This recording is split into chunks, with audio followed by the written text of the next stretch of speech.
It's now 7:01 p.m. Roll call, please. Mr. Ravitz. Here. Mr. Mancuso. Not Mr. Mancuso. No, Mr. Mancuso. I have the old list. Yeah. You want to go forward? No, she's got it at the bottom of the page. Bottom of the page. I'm sorry. Mr. Grayzel. Here. Miss Guariglia. Here. Here. Mr. Ravitz. Here. Miss Wilson. Here. Mayor Gyorfy. Yeah, here. Please rise for the Pledge of Allegiance.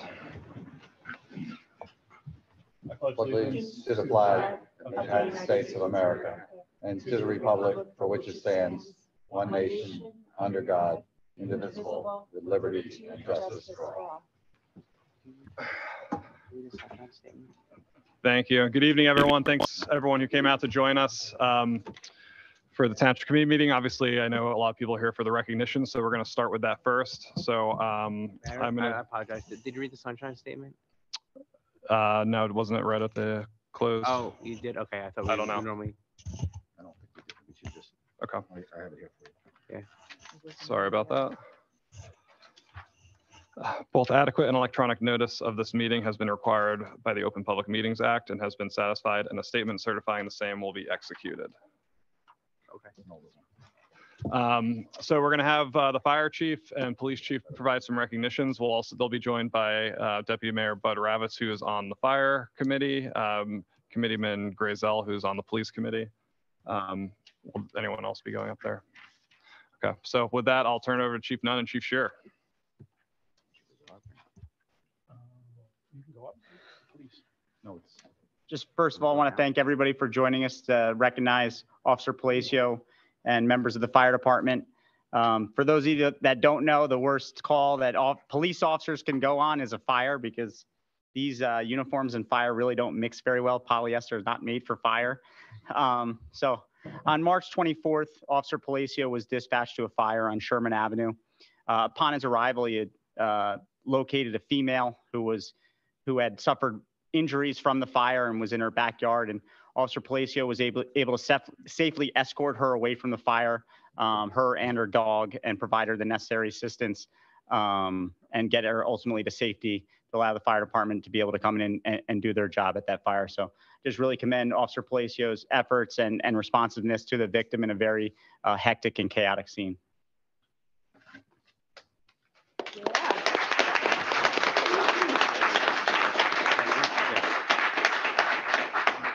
And I'd like to read into the record the recognition and appreciation for Officer Miguel Palacio. Whereas Officer Miguel Palacio, one of the newest members of the Morris Township Police Department, has already demonstrated his ability and willingness to respond to critical emergencies during his first year of service. And whereas on the 24th of March in the year 2023, Miguel Palacio responded to a structure fire and immediately determined the location of the structure's only female occupant and her dog.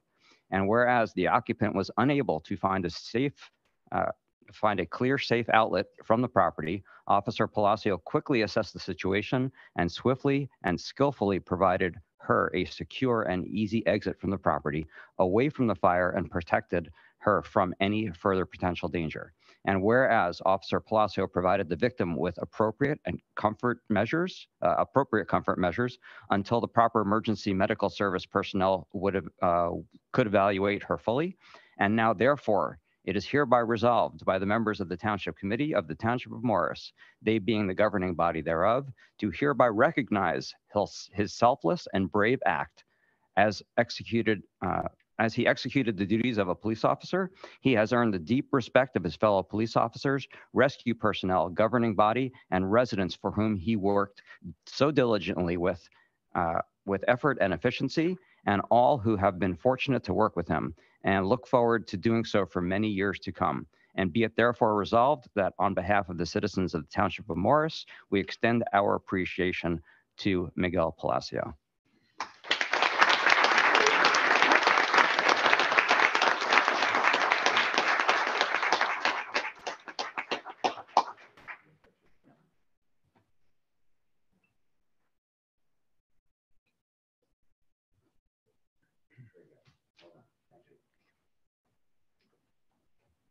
And as I stated, I'll just one quick remark. As I stated at the police promotion ceremony and the ceremony for Officer of the Year last month, the police department, fire department as well, I'm sure you'll hear from Bud Ravitz, all of you make us proud every single day in and day out, for performing your duties and providing the security and help that the residents of Morris Township really appreciate. Thank you so much.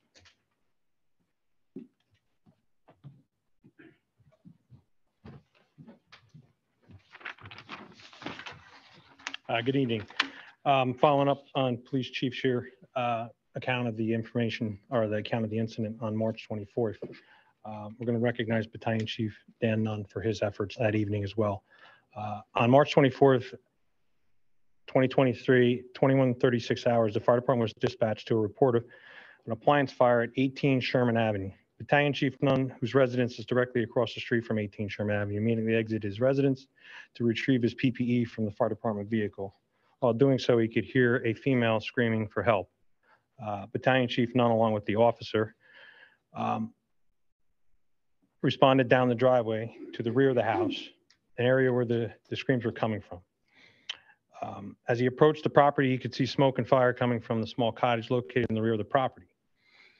The small and single-story residential house. The smoke and fire were visible through the driveway, side windows, and as well as the doorway in the cottage.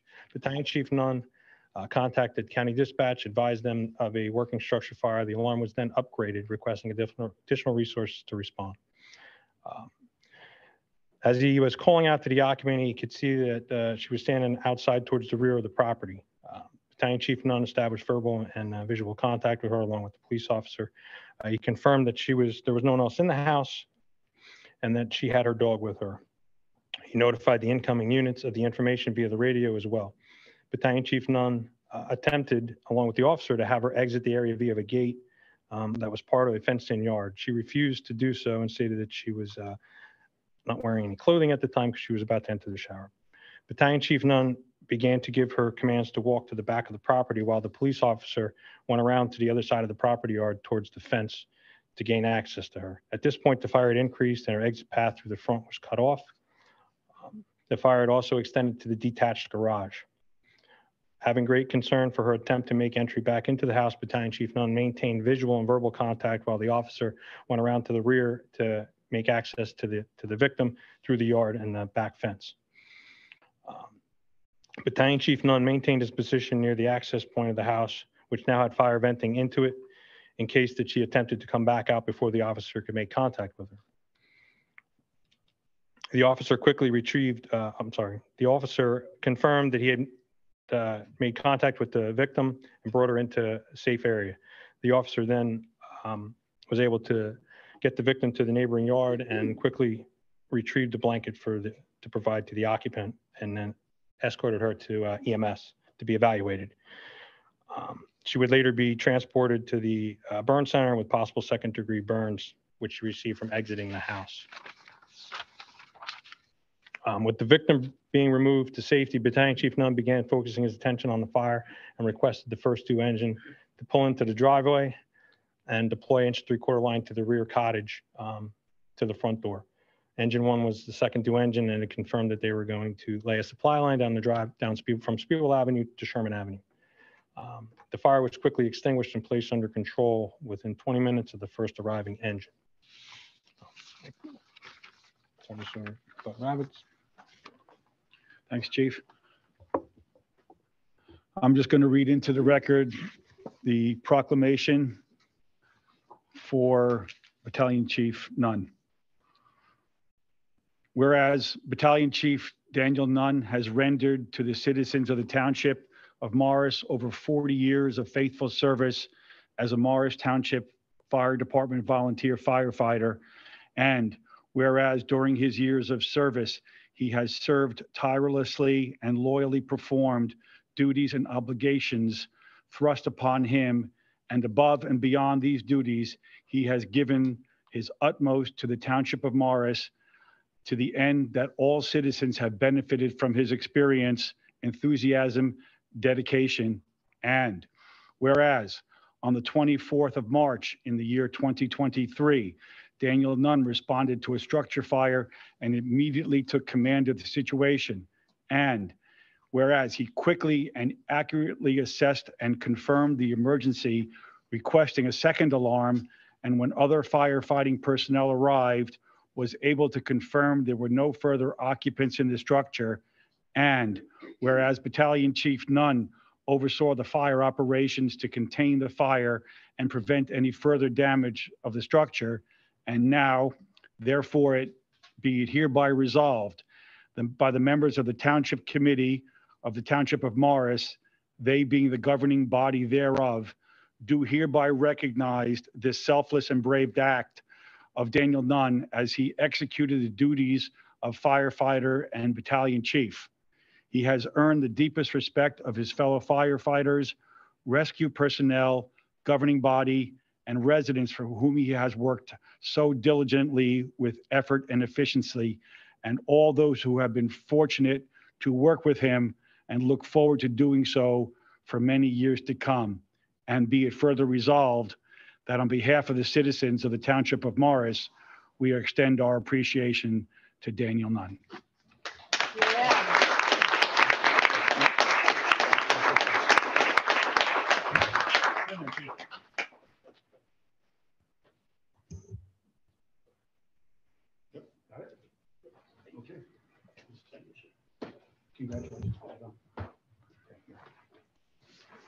The second recognition for tonight is going to be for a separate incident involving firefighter Sean McCluskey. On the afternoon of March 21st, 2023, firefighter EMT Sean McCluskey was off duty and hiking in the Pyramid Mountain in Montville when he came upon an injured hiker who could not walk due to a significant injury to her ankle. The injured female and another hiker advised firefighter McCluskey that another party had dialed 911 already and was in contact with them and had attempted to exit the area to try to figure out what the best access was going to be for the emergency personnel as they arrived. The Morris County Office of Emergency Management, Medical Services, along with the Morris County Sheriff's Office and the ESU unit were dispatched immediately to a technical rescue involving an adult hiker that had suffered a traumatic injury at Pyramid Mountain. Firefighter McCluskey immediately sprang into action along with the patient's brother, were able to make a splint out of a stick and duct tape, which secured the patient's significant ankle injury. Firefighter McCluskey then picked up the injured hiker and carried her a few hundred yards down the rocky terrain onto a mountain, up the rocky terrain of the mountain into in a piggyback formation to a closer access point, which were enable other emergency responders to assist with getting her off the mountain and into an ambulance and transported to the hospital. The Morris County Sheriff's ESU unit and patrol officers, along with the county EMS personnel that arrived, were all familiar with firefighter McCluskey as a result of our close working relationship with all those entities. Firefighter McCluskey then assisted the ESU personnel along with the packaging and technical rescue and removal of the patient from the trail using a Stokes basket pulley system to exit the remaining rocky terrain to a waiting ambulance in a safe area. I just want to add something to this story because I received multiple phone calls on this, probably while it was still going on, that, you know, this was happening, that Sean was participating in this event. And the first phone call I received, I actually said this multiple times. It's just, this must be some kind of a false information. Sean must be the injured party because Sean is always the one to get hurt or get injured, and someone would always call me. So I'd like to just point that out, that I was happy to hear that Sean was actually the rescue, or not the rescue. I want to congratulate you and commend you for that. So thanks, Chief.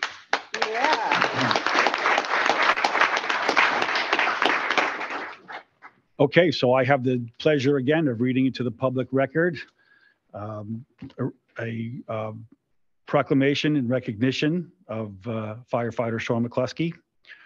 Whereas Sean McCluskey has rendered to the citizens of the Township of Morris over the 12 years of faithful service as a member of the Morris Township Fire Department, as a career fighter, and emergency medical technician. And whereas during his years of service, he has served tirelessly and loyally performed the duties and obligations thrust upon him, and above and beyond these duties has given his utmost to the Township of Morris to the end that all citizens have benefited from his experience, enthusiasm, and dedication. And whereas on the 21st of March in the year 2023, Sean McCluskey was off duty and spending the day hiking at Pyramid Mountain in the Township of Montville, where he came upon a hiker with a traumatic injury and in distress. And whereas he quickly and accurately assessed the emergency at hand and immediately sprang into action, carrying the injured hiker for an extensive distance down the mountain to a safe area where other emergency response personnel could treat the hiker. And whereas firefighter McCluskey worked together with the patient's brother to make a splint using the extremely limited materials on hand, a stick and duct tape, and the splint was effective in securing this patient's injury until the ESU, patrol, and EMS teams arrived.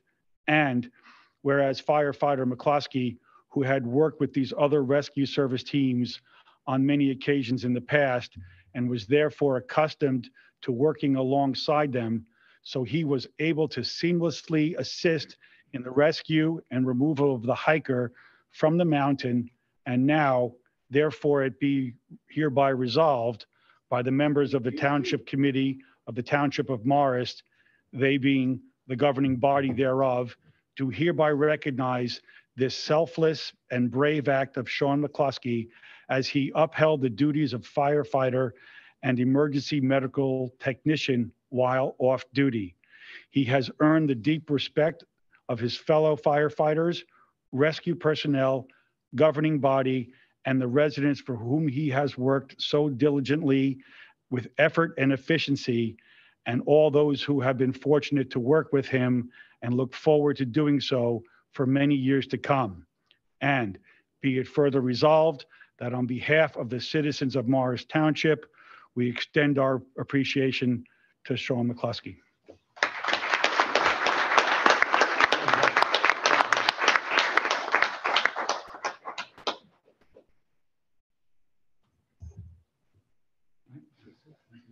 Thank you, Chief. Thank you, Thank you. Deputy Mayor Ravitz. I just want to say one more thing about firefighters. So, late night talk show host Seth Meyers will sometimes run a segment called "This is the kind of story we need right now." Well, today, this was the kind of story we love to tell. Firefighters are some of the bravest and the most heroic individuals in our communities. They put their lives on the line every day to protect us from the devastating effects of fire, natural disasters, and other emergencies. These brave men and women go through rigorous training to develop the skills and knowledge necessary to tackle any situation they may face. They demonstrate unwavering courage and selflessness in the face of danger, rushing into burning buildings and risking their own safety to rescue those in need. Their bravery is not limited to putting out fires or rescuing people from burning buildings. Firefighters are often first responders to a wide variety of emergencies, from car accidents to natural disasters, and are always ready to step up and do what is necessary to help those in distress.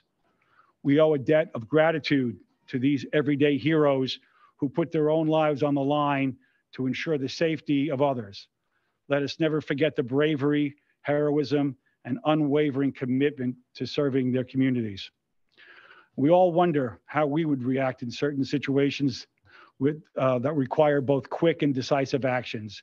And today we recognized two people who have answered that question about themselves. Thank you. Thank you, Deputy Mayor Ravitz. I too would like to thank Officer Palacio for his quick work last month at the fire and working with Battalion Chief Dan Nunn. Not mentioned tonight, I think this is Chief Nunn's third fire within a year where he was either first or second on scene in Fairchild, one on Burnham Road, the other right next door to his house, at your brother's house, was an electrical fire. I met Dan, I think the first time, an electrical fire at my parents' house when I was in high school, where Fairchild got there first and took care of it. Lieutenant Cornine was there too as a volunteer still. Dan's been in the department for a long time, has done a lot of good work throughout his tenure. So we're really happy to be able to recognize you tonight.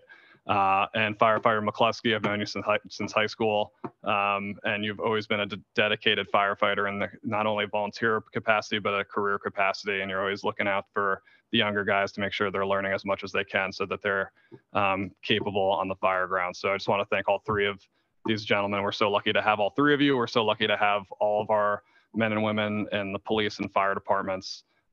It's part of why Morris Township is such a great place to live and why people love living here so much. So thank you, all three of you, for all of your work. Yeah.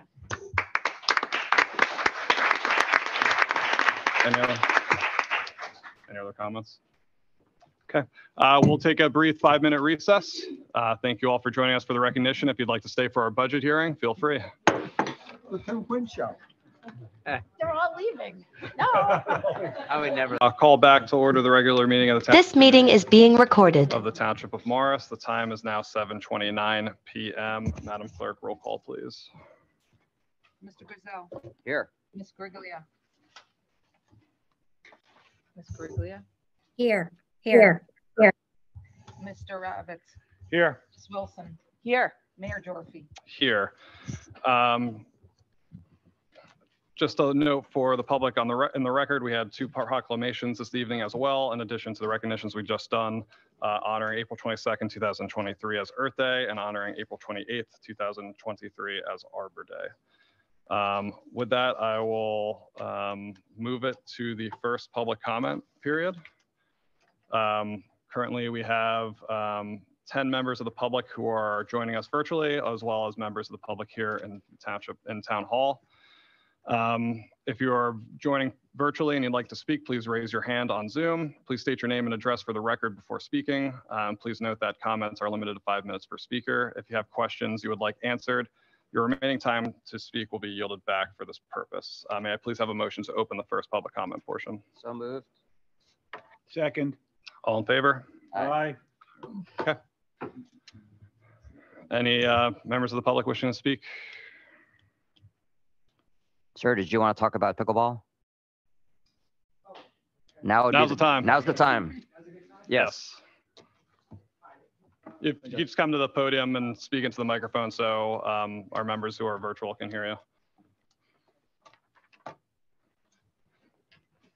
Good evening. My name is Tom Cataldo. I am not a township resident. I'll make that clear. I'm a Morristown resident. The only reason I'm here really is just to discuss the issue of open pickleball. That's the only issue that I wanted to talk about.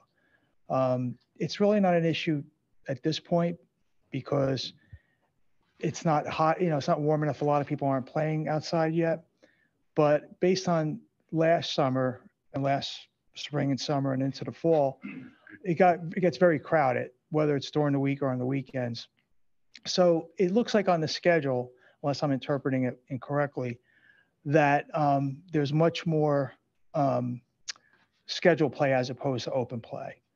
And I just think that a lot of people like to just show up and play and just go, mingle and play with different people. I understand there's different skill sets and skill levels and everything. And I get both sides of it. On the one hand, people like to play with people they're familiar with. But the problem is, it's not a problem now, but when it gets really crowded, and it's going to be sooner than later once the weather breaks, then it becomes a real issue during the prime times. And I consider the prime times either in the morning, let's say from 8 until 7:30 until maybe 11. And then I guess late afternoon into the evening. During the rest of the day, it's, a lot of people aren't there because, work commitments and stuff. So it's really not going to be an issue there even in the summer. It's just really in the mornings and the afternoons. And it's just the way the schedule is laid out now it appears that there's like 75%, you have to schedule it, or, 4 people versus roughly 25% open play. And I just think it's going to be a problem, because what happens is if there's 6 courts, and if 4 people are taking up the 6, 4 people on each court are taking up, there's usually another 60 people waiting, and it just becomes more of an issue. I just think I think it should be more open play than not, but at the very least, it should be at least 50-50 as opposed to where it is now. That's my opinion, only because we experienced it last year. And I can get 4 people to play too. Mhm. It's not that I can easily get 4 people and take the court for an hour, but I know how it is if you just show up and you don't have 4 people to play, how it is for the other people that can't play because, there are 4 people taking up the court. And quite frankly, even if I have 4 people let's say we're the same skill level and they're my best friends, it's nice to play with different people. As much as I love playing with my friends, I like playing with different people because first of all, it's more fun. You get to meet more people. And the other issue is when there's more different people, you get better because you no matter how good you are, you can always get better, and you learn different skill sets from different people. Every day I pick up something, even though I think I know this, and then I see somebody do something. Okay, I didn't think of that. And I just think it's more, and people I made a lot of friends last year, and I wouldn't have made the friends if I stayed with the same group all the time. I feel like I made a lot of friends because, different people, oh, you want to play? Okay. And that's how it works. So again, I'm just my only issue, and no other issues. I think it's working out well, and the courts are beautiful. I just think the only issue is the open play. I just think we should have more. I think that the open play should be during the prime time at the very least, and then have the middle of the day, designated, for 4 people courts.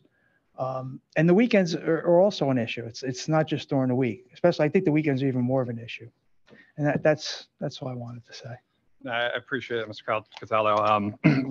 Bud and I were on the Parks and Rec Committee last year and still are this year, but we did a lot of outreach and back and forth on the Parks and Rec Committee last year to try to put together the rules to try to find a medium, especially for folks, who wanted more open play or wanted less open play. And we try to kind of make a compromise, and we know that the rules that are currently in place may have to be adjusted later in the year, towards the end of the year. But we wanted to try to give this a chance, and we hired the part-time person recently to start monitoring the courts too, to make sure people are following the rules, which is great. But we understand that we may have to make some tweaks, and we're really just trying to find a happy medium for people. And we appreciate your comments. We'll try to work them in, and we'll make adjustments as needed, later on in the year. And if things get really bad, we'll have to deal with it. But I know all the volunteers on the Parks and Rec Committee, we're trying really hard to try to come up with a product that most people would be okay with. So I appreciate you coming in to give us the heads up. And I know Bill Fulch, our Parks Director, is on the call too, listening. So we're definitely be monitoring for it. And, if we have to make changes, we definitely will. Just trying to find that balance for people based on the type of play they do. The only other thing I wanted to add before I forget, because it works the other way around too, because if you're supposed to get the court for an hour from, let's say, 9 to 10, whatever, 10 to 11. And it also disrupts people that have the reserve court, because you're supposed to technically get off at the hour. So if you're in the middle of a game, you're supposed to get off. And I've heard there've been arguments about that. And we don't want a situation where people are arguing. Right. And I think these things lend to that type of animosity, whether you have a reserve court and, it's 10 o'clock, you have to get off. I don't care if it's 10 to 9, your game, you have to get off. So I just think the open play alleviates some of that. Okay. That's it. Thank you. Appreciate Thank you for your it. time. Just real quickly to piggyback on what the mayor has said, we went through a lot of growing pain last year, as a lot of communities across the nation have done, because pickleball has just exploded everywhere. There's a lot of things that we didn't know, right? I mean, if you can follow the logic there.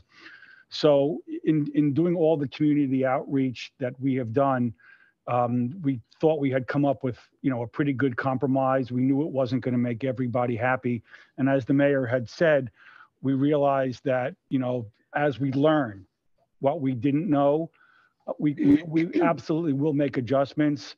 We need to give our current schedule a chance just to see how it goes, because as you yourself had mentioned, we haven't even reached peak season yet. So we just got to give it a chance. We are going to take all the feedback that we got. We really want to make sure that, all our badge holders are going to be as good as they're going to be, with our play time. So be patient with us. No, and I understand it takes time. I don't expect everything to change overnight, but I'm just voicing, and I'm sure there's the other side of it too. So, about having more reserve courts. So, it works both ways, but I just speaking for myself. I know there are a lot of other people that agree with me, but I'm just speaking for myself tonight. Appreciate you taking the time to come out. Can I add one thing? Ironically, I just got a call today from one of our residents who had exactly the same concern. And I told her to reach out to you guys. So that person will be reaching out to you. Thank you. Thank you very much. Thank you. See you at the Thank Y you for your tomorrow time. morning. Yes, thank you. Mayor, can I just Yes. ask, what's the definition of closed play? So I know that we have, It's hourly play and there's no courts reserved. Yeah, Sorry. I said I meant hourly, but hourly. hourly play where you can reserve a court in advance. We don't have. You can't reserve a court, Yeah. but residents can show up and claim a court for, Badge holders. badge holders can claim a court for a full hour Yes. During certain times of the day. during certain times of the day. Okay. And are there certain number of courts, just like, as I don't know, the certain number of courts reserved for that, or could 6 groups show up at the same time and take all the courts? 6 groups could show up and take all the courts. Mhm. Okay. Okay. Yep. Thank you. Yep. Hi, Hi. Maura Braun, North Star Drive. The human condition is characterized by change. And yes, this is even true in pickleball. One point I would like to make of agreement between hourly play and open play, neither supporters got what they wanted in this compromise schedule. So I think what you had mentioned before, we just have to give it some time and see how everything goes, see what the loopholes are and what the problems are, and see how it goes for a while. And hopefully things will work out. Thank you for your understanding. Thank you. Any other members of the public wishing to provide comment for the first public comment? Anyone online? Seeing none in person or virtually, is there a motion to close the first public portion? So moved. Second. All in favor? Aye. Aye. Okay, we'll now move on to ordinances for public hearing and adoption. We have 3 for tonight's agenda. Madam Clerk, if you could please read the title of the first ordinance into the record, and we will then open the public hearing. An ordinance to exceed the municipal budget appropriation limits and to establish a cap bank for the calendar year 2023. Do we need to make a motion to intro, or can we go right into the public hearing? Public hearing first. Okay. Then we'll take comments from in-person attendees first and then switch over to Zoom if there's any members of the public wishing to speak. Second. Open the motion to open the public hearing. Okay, so Oh, I thought we got a first and a second to yeah, so did I. bring the ordinance forward, and then we open it to public. So committeeman, we've typically opened the public hearing, closed the public hearing, and then move the ordinance. But do we still need to move it I mean, there's, before we have the we public could, hearing? you I think We could we still need to move it for public hearing. I will move it for public hearing. I will second it. Thank you. Thank you, Mr. Grayzel. Okay. Seeing no members of the public wishing to speak in person or online, is there a motion to close the public hearing for ordinance number So moved. 03-23? Second. All in favor? Aye. Okay. Then I will ask if there a member of the committee to move the ordinance a or motion to a adopt. motion to adopt. So moved. Second. Any questions or comments from the committee? Hearing none, Madam Clerk, roll call, please. Mr. Grayzel, Yes. Mr. Ravitz. Yes. Ms. Guariglia, Yes. Yes. Ms. Wilson, Yes. Mayor Gyorfy. Yes.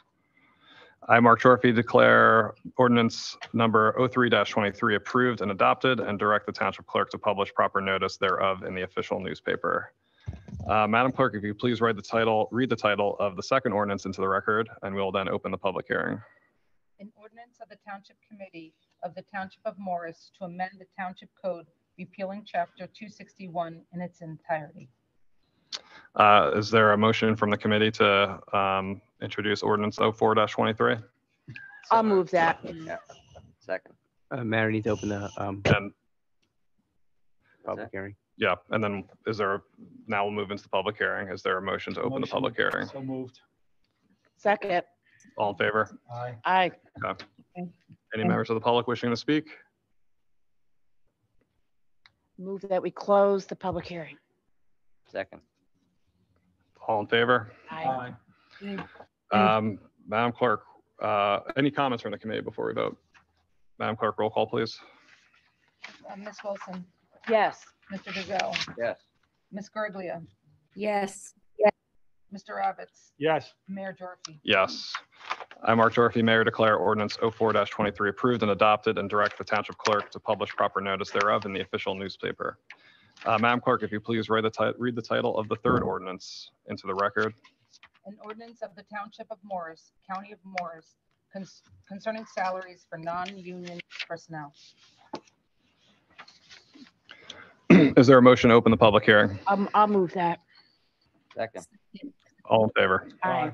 Any members of the public wishing to speak, please raise your hand or come to the podium. Seeing none, is there a motion to close the public I'll portion? move that.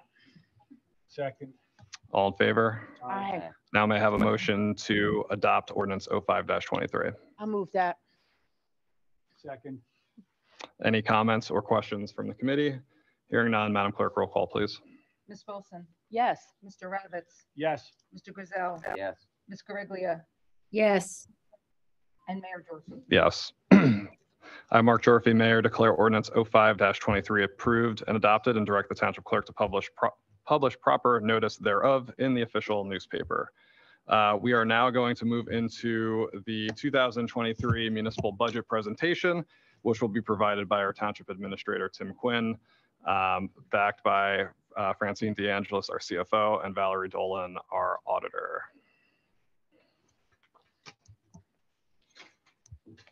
Give us 30 seconds to bring up the screen.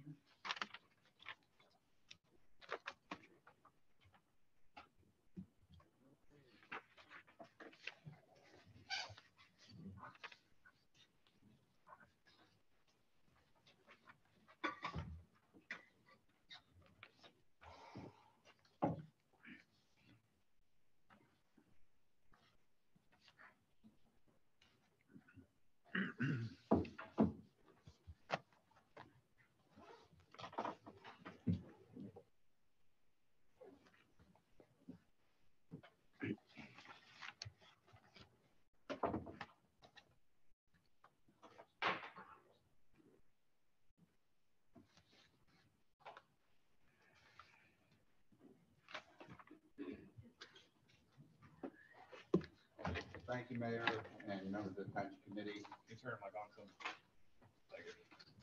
Thank you, Mayor, and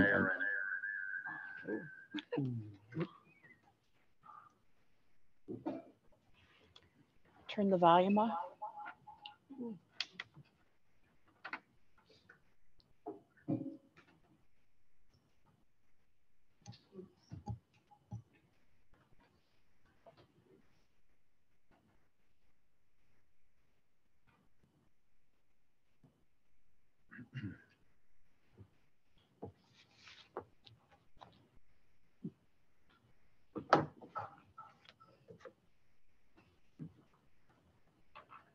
get back out of this.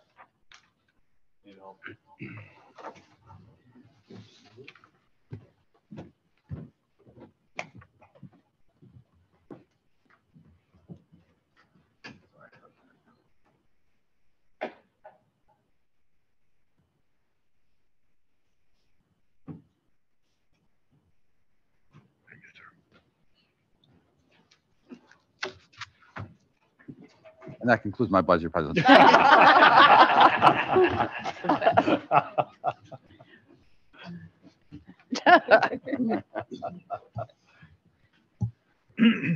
Mayor and members of the Township Committee, Mr. Cantor, it's my pleasure to present to you the 2023 municipal budget. As we've done in past years, I would ask that Ms. Valerie Dolan from NISA-VOUCHER, who is our auditor, been our auditor for many years, to give an overview of what she sees with this budget and the municipal finances in general. How am I on? I'm on, okay. We're missing Hello, a- everybody. As Tim said, yes, I am the auditor from NISA-VOUCHER. We had the pleasure of working through your budget once again. I do want to commend, first of all, the Township of Morris for a continued commitment to their fiscal responsibility. When I go through these budgets, believe me, I do a number of them, and our firm does over 90 of them. Morris Township does do a very good job putting together your budget. The things that we look at mostly when we look at these budgets are, first of all, the statutory side. You are below your tax levy cap and you are within your appropriations cap, which means it's a statutorily sound budget. Additionally, we look at it from the fiscal side and we look at what you're doing for your budget. And the biggest thing we look at is, are there anything that you're doing in this budget in this current year that will be impactful for future budgets? You are staying as line as you always have, where the budgets for this year will not impact your ability to build a budget in a future year. So you are not doing anything that would damage the future of Morris Township. And you continue to do this without taking away any of the services to the residents of Morris Township, which should be commended. This year, in addition, you were also subject to a state review. So the Division of Local Government Services went through it with a fine-tooth comb, your budget, and came back with a few comments. Nothing that we couldn't handle. The only change that is to the budget is they are correcting a title that was incorrect on the introduced budget. We had 2 grants combined as one, and we are separating those 2 grants into 2 separate lines. So you do have an amendment to the budget that will also have to be done by resolution tonight. And all that is changing a title of a grant. As I said, it was a fiscally sound budget, continuing doing the most wonderful job that your administration does building the budget. Thank you, Valerie. The budget process is a long process. It takes about 6 months. We start in October, but it is a community effort among our employees. We start with our department heads. We meet with them, Fran and I do. We go over what the budget goals are for the year. We've met with the Finance Committee to talk about those and what we're looking for in the coming year as 2 priorities for the governing body. Relay that information into our department heads as they are preparing their operating budgets and their capital budgets. Those come in at the end of November, and then we start doing a review of the budgets that have come in, and we set up the standing committees with the different departments to go through those budgets, meet with them, talk to the department heads, learn what the priorities are for their departments. We do a goals and objectives of what they're looking for in the previous year. And then we're also looking, what did they accomplish in the past year, and going over that. So they provide all that information in memo form that goes to the standing committees as part of the budget review. Once we finish all the standing committees, then the Finance Committee meets with Fran and I, that being Mayor Gyorfy and Committeewoman Guariglia, and we go over a number of the different budgets, what we're facing. As part of that, how we're going to take this jigsaw puzzle and put all those pieces in there together. And once we get that done, we come back to each of the members of the governing body and we review the budget with you along with a member of the Finance Committee to bring the whole picture in together of what we've done and what we're recommending for adopting of the budget. So then it does get introduced in March, and then it brings us here tonight, where we will have this public hearing after my presentation. As Ms. Dolan said, we have to make one minor adjustment on the grants portions, both on the revenues and the appropriations. In the budget document, it does not change dollar amounts in any way. It's just more of a nitpicky. You said it. But not the, Correction of a title. Correction of title of 2 grants that total about $4,000. So, next. these were the budget We're missing challenges. your shared screen there, guys.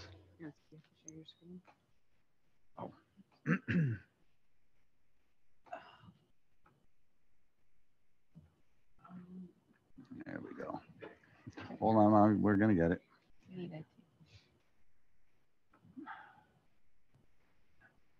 Here comes IT to the rescue. You want me to get out of it all? Sorry, Greg. Mhm. Okay.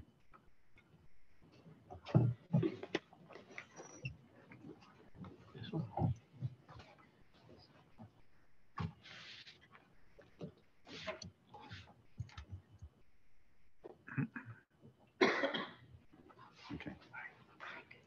Good to go? Okay. 2023 budget challenges. Even before we started in the process in October, a number of things were happening that were beyond the township's control that we saw coming in that were going to have a significant impact on this year's budget. We were looking at over $1.5 million in additional expenses above our 2022 budget. The primary things that were coming in were a 21% increase on healthcare costs. Our pension contributions were going to be between 11 and 12%. Our insurance premiums were going up almost 12%. Required goods and services were going up significantly in the 5 to 10% ranges. So we had to take all that into consideration as we did this preparation. We relayed that to our department heads so that they could also look at it, and so we could maintain fiscal responsibility, find places that we could help offset those costs as we went through.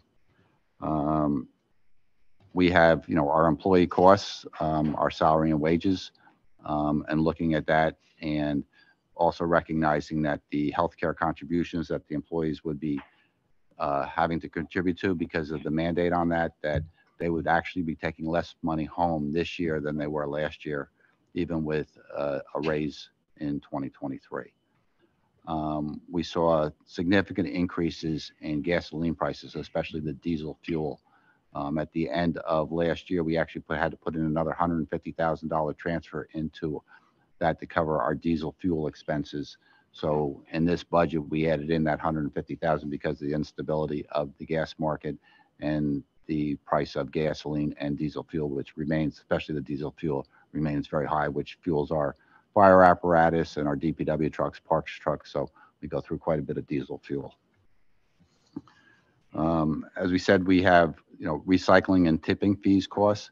The recycling market is still unstable, and we see a fluctuation in our recycling costs from month to month that varies greatly depending on the market. The tipping fees, we were notified they were going to go up 5% on the trash. So those were all things we're looking at. And then we had our swim pool that we're looking at, and big impact on swim pool are salary and wages. And because we have so many teenagers that work for us, such as lifeguards, gate attendants, we're impacted by the dollar increase on the minimum wage every year, which equates to about a 10% increase on our salary and wages for our pools, and then trying to maintain our membership and keeping our rates as low as possible for our residents. And then the other thing we still had deferred charges from COVID back in 2020. We had significant loss in the swim pool of over $435,000, another $200,000 in the parking utility. So using some of our ARP money, we were able to do the deferred charges last year, half of that for the swim pool, and then again this year, the other half for that. But on the parking utility, we had to take an additional $100,000 out of fund balance to pay off that deferred charge. So we had to, I think, 5 years to pay it off. And the good thing is with this budget, we're done after 2 years, so we won't have those deferred charges in future budgets.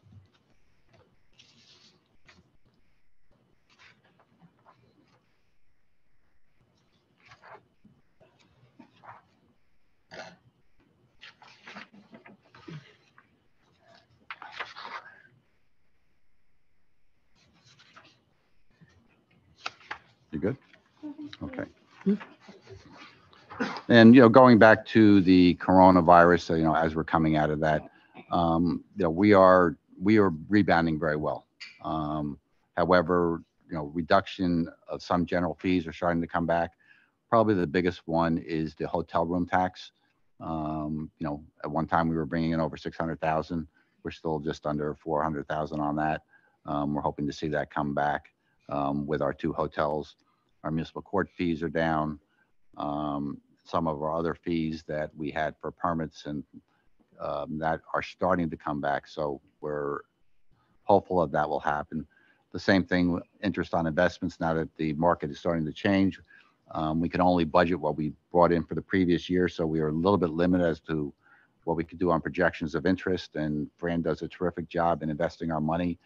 She's taken and she's found some, pretty high interest CDs and other things that she's putting the money in temporarily to get us the best interest rates we have. So even though on the revenue side, we budgeted what we did have for coming in last year, I think we're going to probably exceed that this year, which will be good.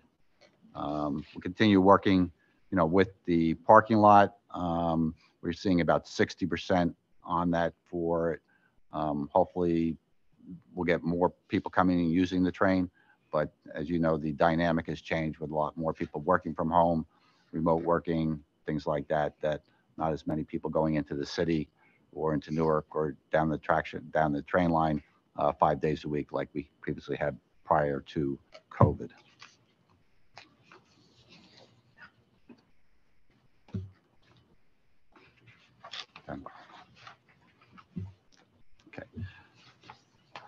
Okay.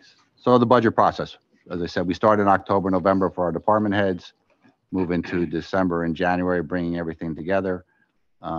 January, February, the finance committee works with Fran and I to basically prepare the most comprehensive draft budget that we can and doing the introduction. But most importantly, that throughout the year, this budget is monitored by Fran and I, along with our QPA, Michelle Fisher, looking at all the revenues are on track, that we're properly expending our money that's approved by the governing body, and that we're ensuring that we're in compliance with all New Jersey state statutes. You're good. You've been doing this for years and years.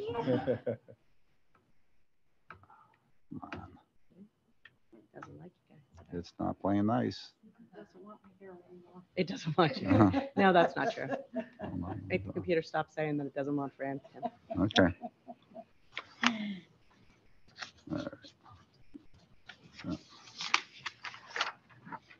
Okay. Want to talk a little bit about state aid. What a misnomer. What a misnomer is correct. The state aid is actually energy tax receipts.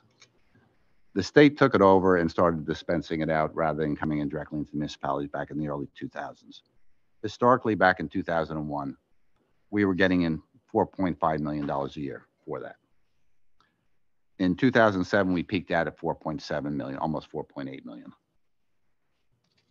After that, 2008 went down 500,000. 2009 went down another 200,000. In 2010, in the big fiscal issues that all municipalities in the state had, it went down 1 million. So we were at just under 3.3 million from 2010 through 2022. I am pleased to report tonight that the state has given us an additional $22,672. Gotta have a grin of the day. Yeah, I got it. But one of the things that Fran does is calculate what we should be getting every year through the formula. If we received what we should be over the last 15 years, we are owed an additional $20.7 million. So hopefully things will continue. There's been huge pushes upon municipalities and counties to get this changed, so we start getting more of our fair share of the state aid. It's a big part of the budget. For us, it's about 8%, and we could certainly, nice to have the additional funding, keep the tax rate down if we got our fair share from the state. Okay. Let's go to next.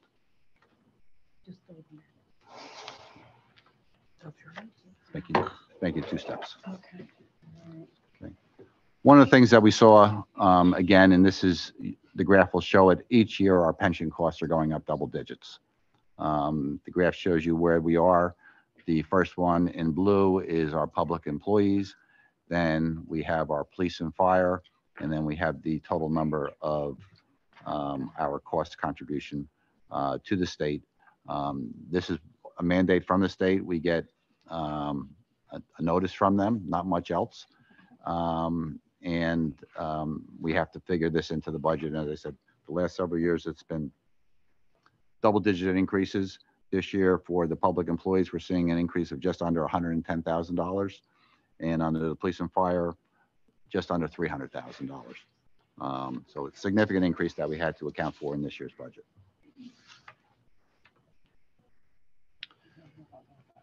Very good. The cost of state mandates, just to show you, and we include the pension for public employees, the police and fire pension, Social Security costs, our group health insurance, and what we're going to pay. We really took our group health insurance this year. Fran looked at it, went through it because of the significant increase, and brought it down as low as we could get it, hoping that it will carry us through the end of the year. We're going to look at it every month to see if we have to make any changes come November, because we did take a pretty close to the penny of what we think it's going to be. There's really no cushion for us because of that 21% increase. So overall, just looking at the state mandates that include Social Security, we're looking at $725,000 for that. This slide is kind of to show you the instability of the recycling market. As you can see, over the last 6 years, it has fluctuated. It has gone down. It has gone up. It has gone back down. And again, this year, it is back up. And even just through the first 3 months of the year, we've seen great instability in the recycling market. Last month was good. The month before was horrendous. We just don't know what to expect based on the market.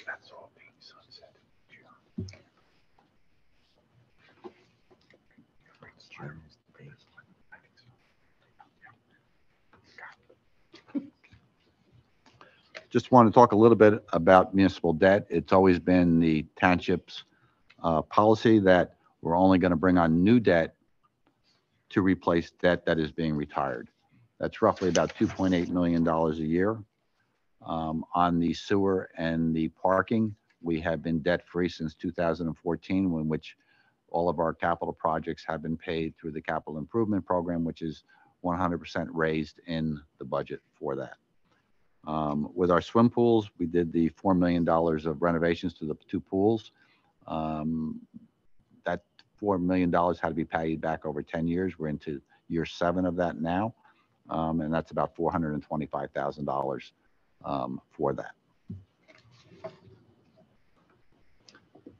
I said the other variables that we looked at was the gasoline costs. We still have some union labor contracts. We settled the contracts for our Department of Public Works, Parks, and Sewer Utility. We've settled the contract with our police superiors. We have a tentative contract with our firefighters, the FMBA, and we are still in negotiations with our rank and file police officers. So I hope to get those resolved. I thought we did very well on the contract negotiations, especially police and fire, because as you know, we did lose the interest arbitration cap, which kind of shifted from us being in the driver's seat to being the passenger. The other thought we saw this year was a significant increase in the library costs, and that's because of the equalized ratio. I'm going to get into that a little bit more. We talked about the state aid energy tax receipts, hoping to get more that had come in. And then this year, we do not have an increase in our rateable tax base. We had a little bit of increase of added assessments on the residential side, but we had a major tax appeal that we had to resolve back in 2022 that offset that. So we're coming in really just below the same number we had last year. So really no impact overall on the tax rate, but no added assessments coming in that we could factor into this year's budget. And we'll talk a little bit more later on about tax appeals and commercial tax appeals and the exposure we're going to be looking at in the future.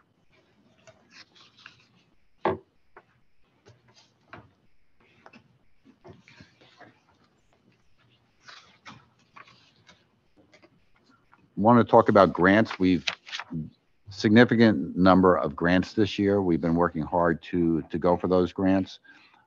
Every year we apply to the state of New Jersey Department of Transportation for the local assistance program. This is what the gas tax pays for.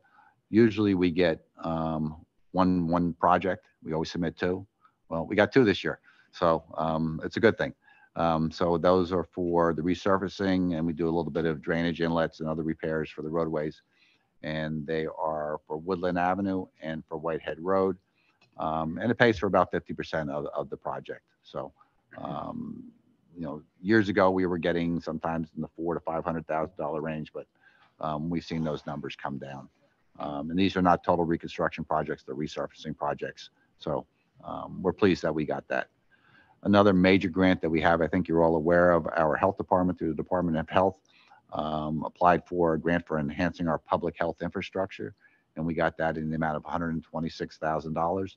And that's going to allow us to do some renovations to the building for clinics, and then also hire a social worker to work with our schools and underprivileged residents so that they get proper health care, vaccinations, and things like that.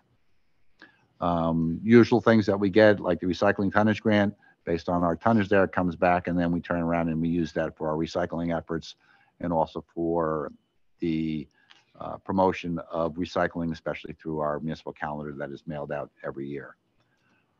One of the other grants that we applied for and received, and that was through New Jersey DCA, was they were using the American Rescue Plan money, and this was for firefighters, and the chief put forth a proposal for their turnout gear and the proper cleaning of that turnout gear to get washers and heavy-duty washers and dryers to clean that gear for our firefighters. We are awarded a $27,000 grant for that. Another thing that's come in, and we're working with our police and health department how we're going to spend this grant money for opioid addiction prevention, but it's a mass settlement for this, and we're getting tranches a couple times a year, and probably going to see this number to continue to rise. And then the biggest challenging part is going to be figuring out how to appropriately spend it. On your next one down is actually a grant that came through the state legislature. That was also through New Jersey DCA, local recreation improvement grant, and that is for Morristown American Little League. They had a proposal put forth in reference to a batting cage project over at Ginty Field, and through the state budget they awarded $100,000, but because they're not a government entity, we are going to manage the grant. We expect this project to be more than $100,000, and the additional costs will be picked up by Morristown American Little League. So we will just be responsible for documenting our expenses for the grant. Then we have our usual grant for the Municipal Alliance of $17,405. There was a secondary grant for mental health services under the Municipal Alliance for $3,900. That was supposed to be a several year grant. Now we're hearing that it may or may not be, so we'll stay tuned on that. We had the Municipal Alliance supplemental grant that came in late last year for $4,000. We used that for either project graduation, special speakers, or for Team Pride. And we just got noticed, which is on the agenda tonight, that we're going to get that grant again for 2023 in the amount of $4,000. And then we have the infamous Bulletproof Vest grant for $2,863, and get the other federal, we're up to about $4,000. Yep. And we have several other grants that we are anticipating coming. We have our Clean Communities grant, that's okay, of about $50,000 that will be coming in, that comes in annually. We just applied for the Stormwater Management Planning grant of $25,000, and that's coming out of DEP. All municipalities have to upgrade their stormwater management plans by 2026.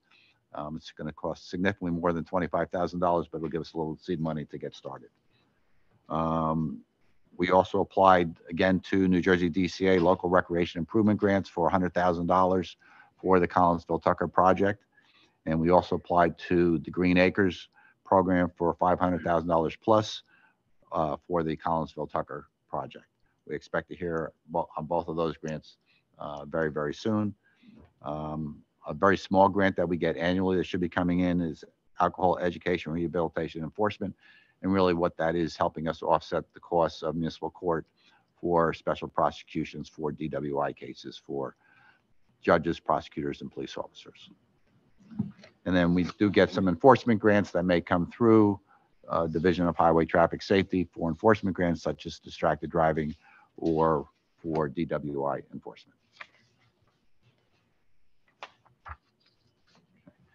One of the things that Morris Township's always been known for, and what we pride ourselves, is the services that we provide to our residents. And we do that in a number of ways, you know, with our police, fire, EMS, OEM. You saw many of them here tonight. You see the kinds of things that they do day in and day out, not looking to be recognized, but they just come in and do their job every day, put their lives on the line, and ask nothing for it. We have a terrific health services department that we work with our residents to provide information, vaccines, flu shots, things like that. Our Department of Public Works is always out there day in and day out for waste disposal, recycling, roadway maintenance, addressing residents' concerns, helping them at the recycling center, or making special pickups for them. It's all service oriented. We probably have the top-notch, we do have the top-notch recreation program that's run by Bill Falsh and his crew. We have many enhanced programs. We offer, you know, recreation programs from, you know, toddlers to our seniors, and a lot of different types of programs, including pickleball. And then we have our professional services, and, you know, those are our folks in our engineering department, our construction department, our clerk's office, our finance department, you know, the parks, the sewer department, that all work day in and day out to serve the residents of Morris Township. So very, very proud of them. They're one of our most valuable assets, and all of our employees in what they do.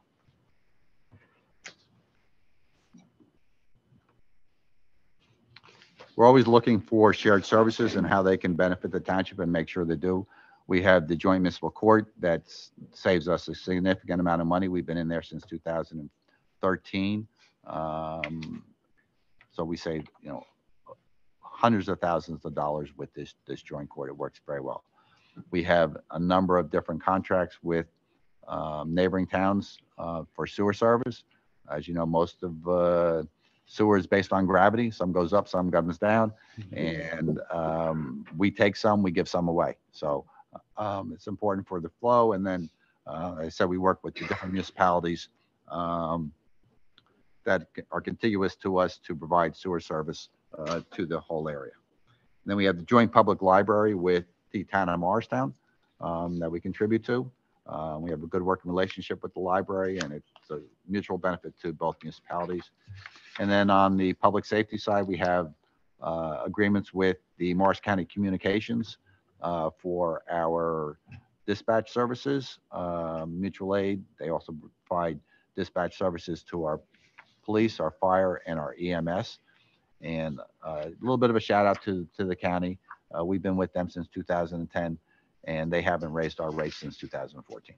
So, you know, they are, you know, in it with us, and it's saved us, you know, again, hundreds of thousands of dollars in working with the county and the professionals that they have at the communication center. And then we also have some smaller shared services like nursing services from Hanover Township. And then we do some what I call bartering services with our Department of Public Works. One town may need something, we'll go provide that, and then they'll return the service for us. The other day, Harding Township needed assistance with taking down a large tree.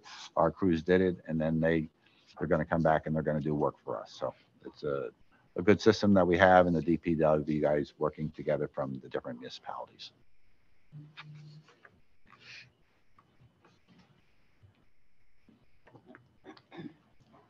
So some of the key offsets for that $1.5 million that we looked at, the township back in 2019, we were looking to go to bond, and you go to bond about every 6 or 7 years, and we were ready to go to bond in 2020.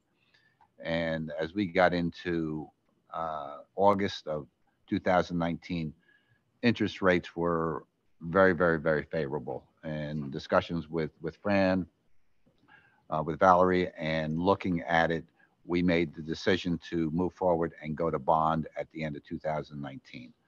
It was a lot of, usually it's about a 6-month process, and we did it in about two and a half months and got it all done. But when we did it, we knew that we would be bringing on some additional debt for 2020 and 21 and 22. You know, COVID was not even in sight. Nobody thought we were, moving along very well. We would be able to take on that additional debt. So we did that, and I'm glad we did that, because then COVID came in, the bottom fell out. 2021 budget became a nightmare. So we had this in play. So we've seen it come back down, and we're dropping our debt service by about $570,000 this year. We had the same last year, and now we're back to the same debt service we had back in 2019, which is about 8 or 9% of our total budget. We saw an increase in the pilots at the Lennar project over at the former Colgate site that is now 100% filled. So we saw an additional $275,000 from that pilot project that we were rolled back into the budget. Looking at our license and permits as they came through, our UCC costs, which is the Uniform Construction Code, we were able to bring in another $225,000 in the budget for that. And then our fund balance, maintaining our fiscal responsibility, our fund balance came in about $200,000 above what it came in at the end of 2021. We took that $200,000 and we rolled it back into the budget, and still maintained our fund balance policy of keeping approximately 15 to 20% funds on hand once the budget is adopted the following year.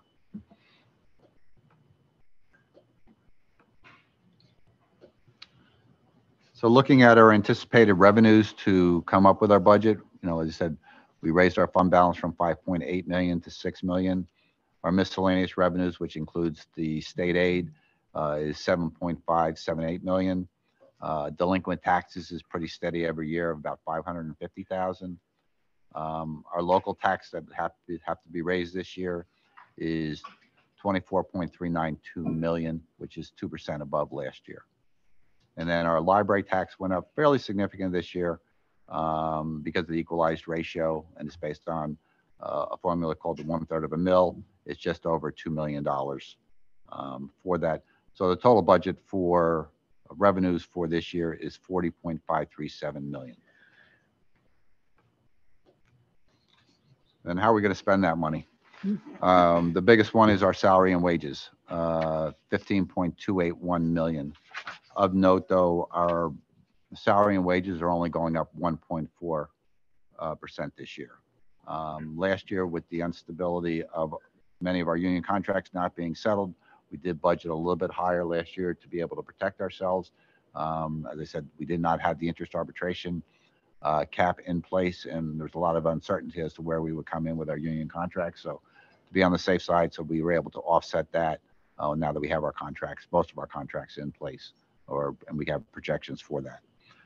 Our operating expenses, again, up about 7%, coming in at about 10.9 million. Our statutory expenses we spoke about, just under 5.2 million. Our capital improvements is about 787,000, and that includes the 5% money on the 3.3 million we're going to raise through the bonds this year, and then the smaller projects that we'll be able to do through the capital improvement fund or the capital outlay program that we'll get into shortly. There's a number reserved for uncollected taxes, 3.2 million. That's in the budget every year, and that rolls over into our fund balance at the end of the year if not needed, and keeps that fund balance stable. And then we have our joint public library. As I said, it's a revenue and it's an appropriation because it's a separate tax, but it goes on both sides of the ledger.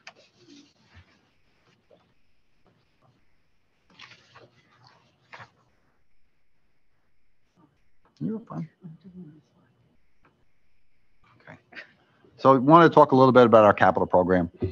Again, our debt policy, we're only going to bring on new debt for what we retire.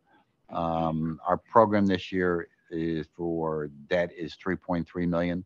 And that covers most of our major projects, like our reconstruction project for roadways. The big one this year is Overlook Road for total reconstruction. And then included also in there then is the money we need for the overlay projects for the state aid projects for Woodland Avenue and Whitehead Road. We have design work such as for the Delmar, Ridgewood, and Bryant Avenue. We have the seed money there to start the design work for that. Then we look at the park renovations, including another $500,000 for the Collinsville Tucker Park improvements. And we have a couple large trucks over the Department of Public Works, another sanitation truck and a large pickup truck that are all part of the $3.3 million of where we'll go out to debt. And then we have our capital improvement fund program. And these are for our smaller projects. These are the ones where we raise 100% of the money in the budget here. These include improvements to our facilities, our general services such as sidewalks, drainage, curbing, and our smaller DPW trucks or parks trucks. And then we have our capital outlay program, which is very similar to operating expense. It has to, it's a kind of a use it or lose it every year. And those are for our smaller projects, such as some of our firehouse improvements. We're doing some office upgrades at our Department of Public Works. And then one of the things that we're looking at is all of the ash trees that are coming down and trees that we have to take down that are within the right of way. We are replacing those trees, and that's coming out of our capital outlay program for that. So we have close to $100,000 to continue to put trees back into Morris Township once we take those ash trees down.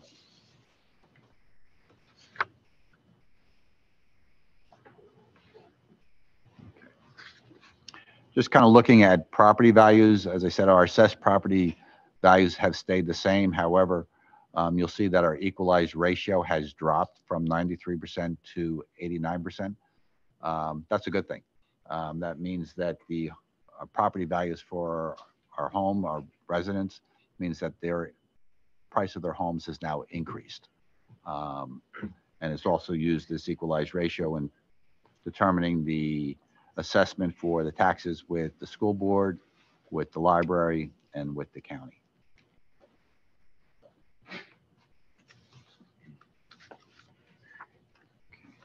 So looking at this year's budget and our projected tax rate, we're looking that our municipal tax rate will go up approximately 1 penny, which is 2%. It's going to go from 44 cents to 45 cents per $100 of assessed value. Looking at probably an increase of approximately $58 on the home that's valued at assessed value of $600,000. We're thinking that the county is going to be very stable. Looking at the equalized ratio, they're coming in with a flat, but we also have to look and see where we fall in that equalized ratio. Or where we were last year, have we gone up, have we gone down, and our contribution has actually gone down a little bit. So it's pretty comfortable that our county tax rate will stay flat. The big one that we're dealing with this year is the school tax. Our equalized ratio dropped down. You saw 3.5%. Morristown's stayed equal. It's a big swing for the Morris Township taxpayers. That 2% that the school is going up, it's actually impacting the township by about 3.5%. And they're looking at a $210 increase for the school. The library is also similarly directly impacted by the equalized ratio between us and Morristown. The library, the funding is a little bit different. There's a state statute called a third of a mil based on assessed values. And we're seeing that we're going to see about a 6% increase. It's only $13, but it's still about a 6% increase, going from $210 to $223. We're looking at a tax total tax bill for residents at $600,000 of just under $12,000 a year, with the tax rate being approximately $2 per $100 of assessed value. So overall, we're looking the average taxpayer in Morris Township are going to see their increase is going to be $281 a year. However, the Morris Township share of that is $58.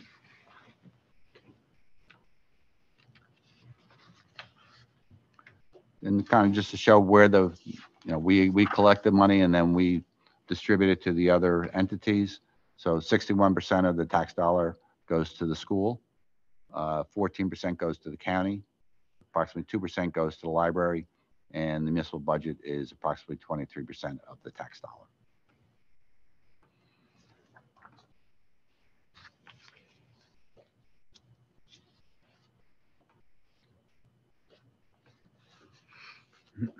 One more time. So township to your left hand there, Fran. I know. There you go. This graph will kind of show you where the township residents have fared in reference to municipal taxes compared to the school tax rate. And a lot of it's based on the school is always going up 2%. And we're also impacted by the equalized ratio between us and Morristown. Back in 2019, 2020, it was a 64.5. We were paying the 35.5 for Morristown. Over the years, that continues to increase. This year, it is 67.19% compared to Morristown, 32.81% of the school budget. Over the last 5 years, Morris Township residents have seen between $1.1 million and $2 million in added tax to our residents to fund the school district. This year, it's $1.853 million that township residents are picking up over last year.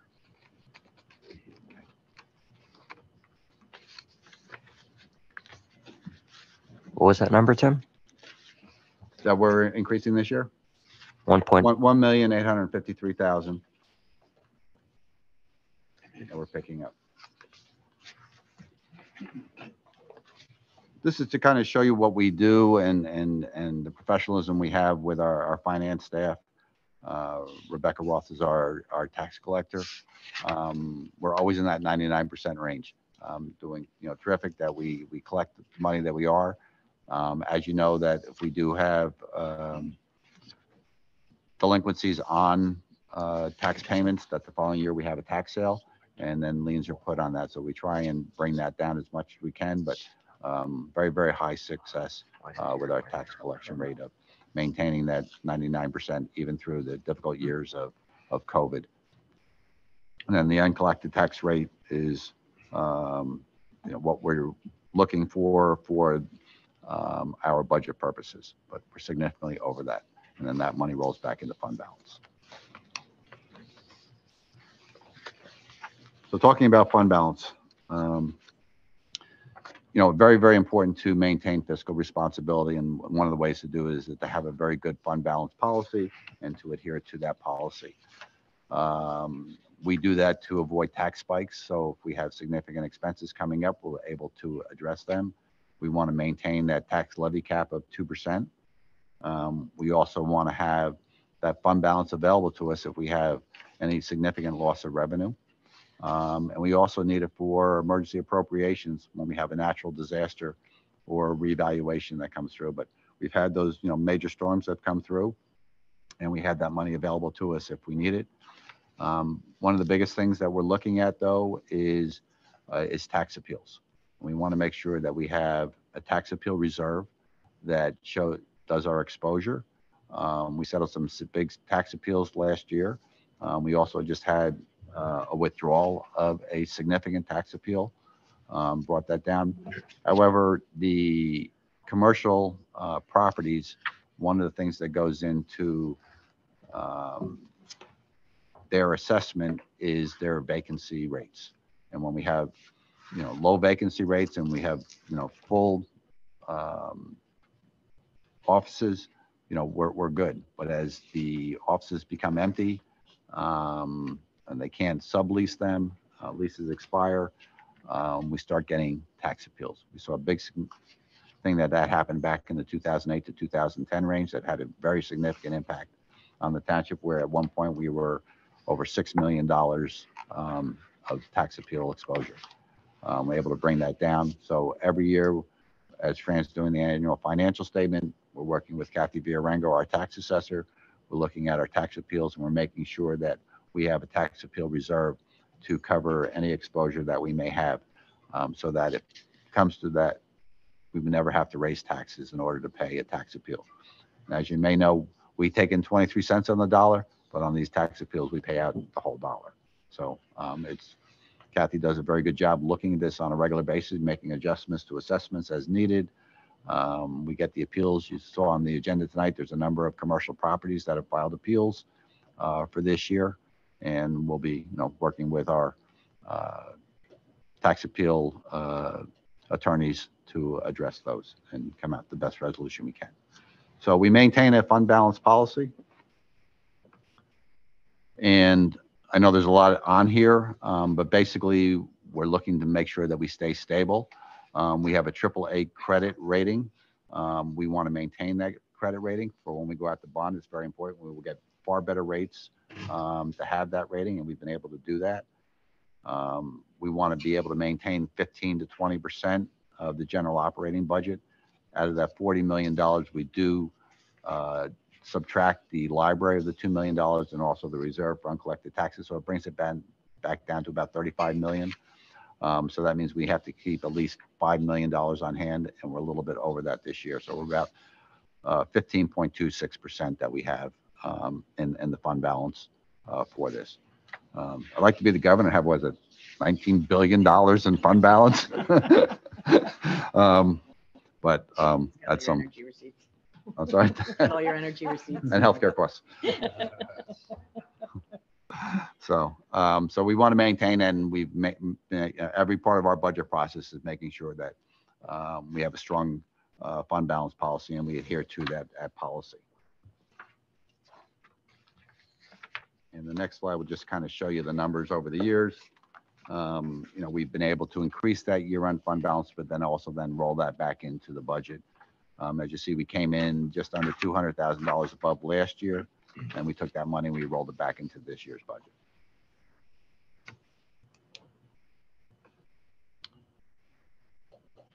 Just talking a little bit about our utilities. Besides the regular budget, we also have 3 utilities: the sewer utility, the parking utility, and the swim pool utility. The 3 utilities are based on the fee base, so they're not based on taxes. On the sewer, our budget this year is about $11.24 million. About $8.5 million will come in through sewer fees, through our residents, or from that we're getting in from other municipalities such as Marsh Plains and Randolph, to total that. And then we have operating expenses of $6.334 million and capital expenses of $3.9 million. We have some major infrastructure that we have to do at our sewer treatment plants. We've always maintained them in very, very good condition. We have 2 sewer plants, so big money to maintain them. Very robust capital program, but as I said, we've been able to remain debt-free since 2014 with that, and sewer fees have not been raised since 2008. We also have debt payments for the sewer utility of just over $1 million. On the parking, we are still projecting, much lower than we were pre-COVID. For our permits and meters, we're projecting about $200,000, which is what we brought in last year. Pre-COVID, we were in the 300 and even some years over $400,000 in revenue coming there. We have taking $203,000 out of fund balance out of the help balance this year's budget. Our operating expenses are $258,000. We don't have any capital projects. Debt service is small of about $36,000, but we do have a deferred charge from COVID back in 2020 of $108,963. So that's why we're using so much fund balance, but we have the money on hand, and this will then alleviate that responsibility for that loss of revenue back in 2020. On the swim pool, again, our budget here is just under $1.65 million. Saw a big increase last year in fees and people membership. Even though we raised the fees 10%, membership continued to grow also. We can budget this year $815,000 just based on fees, which is significantly higher than any other previous year. We are using some of our last part of our American Rescue Plan money for the deferred charge. So you have a $217,000 going into the budget on that. Every year, the swim pool cannot maintain all of its expenses, primarily its debt service, which is $425,000. So we have to budget that. This year it's $614,000, but I don't think we're going to spend that if it's anything of what we did last year. Last year we had a budget almost $650,000, but we only had to use just under $300,000 of it because of the increase in fees. So we've increased fees again this year. Membership is pretty much maxed out, but we think we can certainly bring that $614,000 down for that. On the capital side, we don't have a fund balance that we can take money out of for the smaller projects with the pool. So everything does go through the capital bond project. So the 5% money for that is $29,750. We have the debt service payment of $425,000 and the deferred charge payment from that of $217,996 for that. But all the utilities are healthy, and they're in the black. So, okay, just a real quick overview. This is probably the last time you see this slide for the American Rescue Plan, because we have now spent the money. We received, approximately $2.3 million over 2021, 2022. The first thing we did, we were really struggling in 2021, and we reimbursed us for our COVID costs at that time, just under $100,000. We also worked at doing our IT infrastructure, which includes what you have here tonight, with being able to set up the remote for our residents to be able to attend meetings, watch meetings. And for the time that we weren't meeting in public, all of our boards could still meet because of what we put into place. And then we're spending another $500,000 for the Collinsville Tucker playground improvements. That's a massive, right now, about a $2 million project. We have another $500,000 coming in from congressional aid. We have money in this year's budget to raise money, and we hopefully have another 2 grants coming in. So to do that, but we used $550,000 of the ARP money for this project, and it gave us the seed money to get started. We purchased a Quint fire truck, ladder truck, for $1 million. And then we addressed the operating deficits that we had for the parking in the swimming pool. Last year we did the parking for $85,000, and then for the $435,000 for the pool, we did half last year and then half this year, and that will relieve us of all our responsibilities for covering those operating deficits in 2020.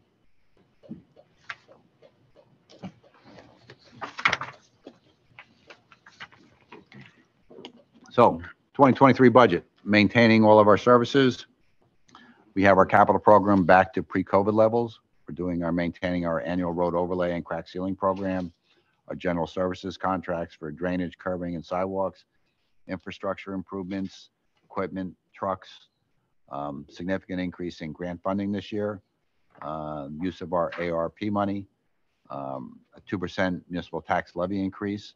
That tax levy increase results in, for the average property at $600,000 for that homeowner, $4.84 a month, approximately $58 a year. So I'm very proud to present a very fiscal responsible budget for 2023. So we always look, as we're going down the road, when we kind of project out for 5 years what we think are coming.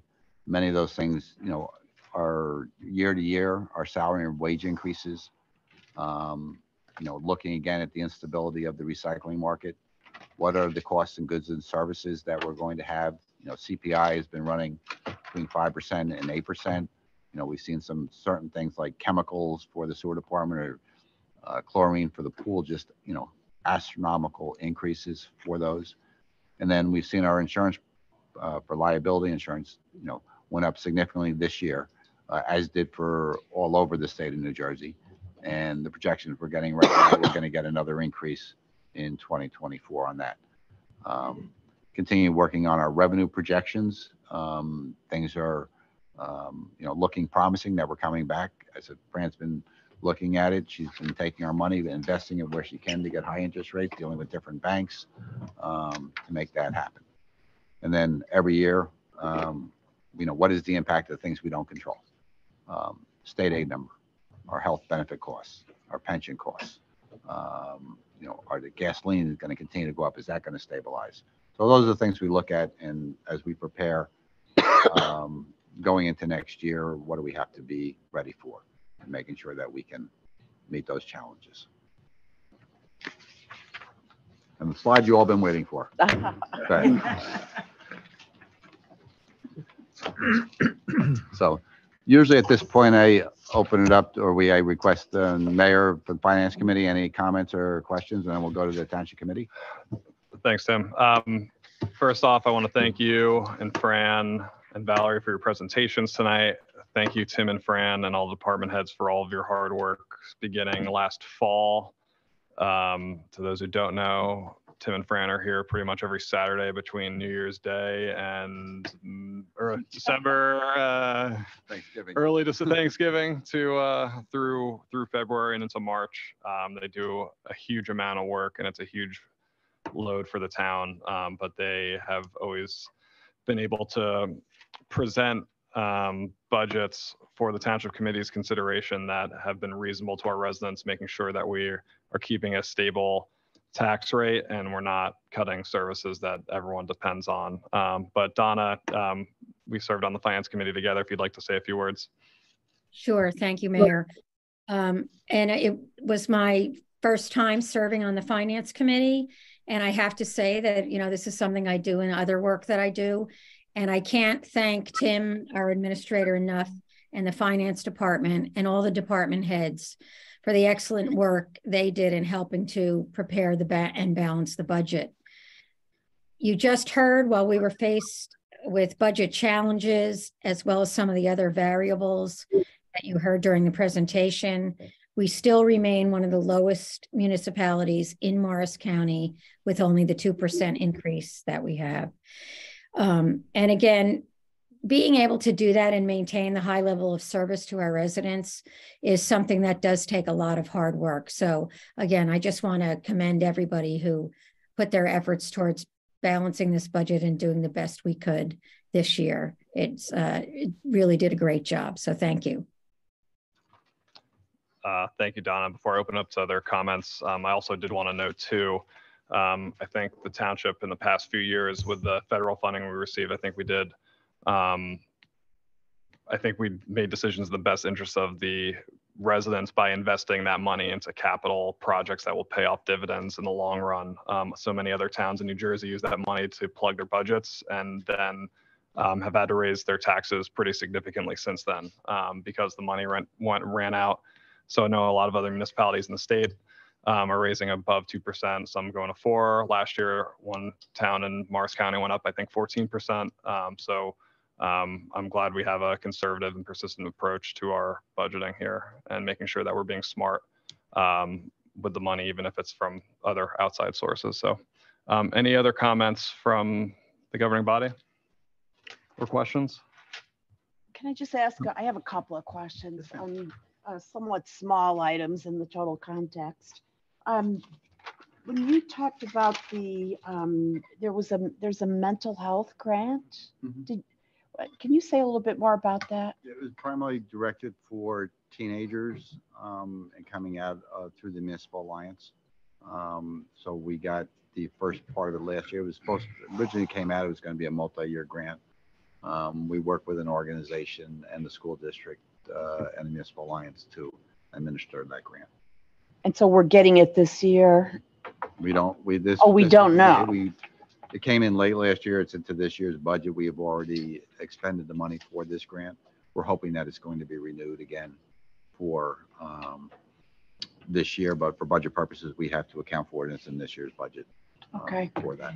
And then on the distracted driving, we usually, I was unclear, do we get that or we're anticipating it? I can't give you You're not sure. absolute answer because it really comes, highway traffic safety reaches out to different municipalities. They look at what, your history is, summons input, what you're being proactive, doing other things. You can get, these are one of the grants that you get invited to apply for. Really? Yeah. Oh, I didn't know that. Yeah. So we've gotten them in the past. It'd be nice to get them again.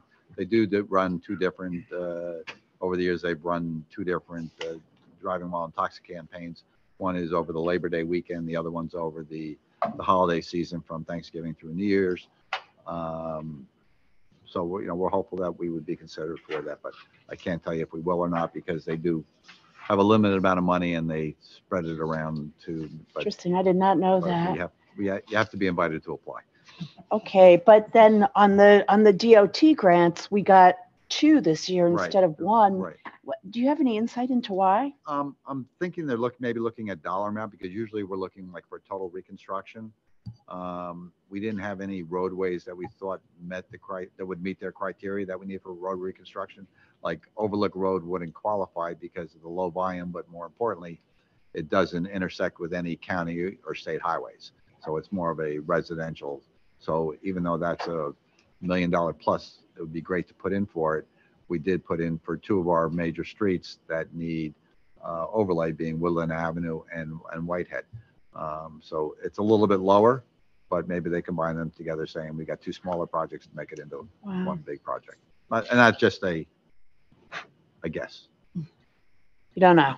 I don't know. And I would also say this is the first year I can remember where the state aid actually went up. It's the first time in since 2007. Okay. And at least it didn't go down. I know.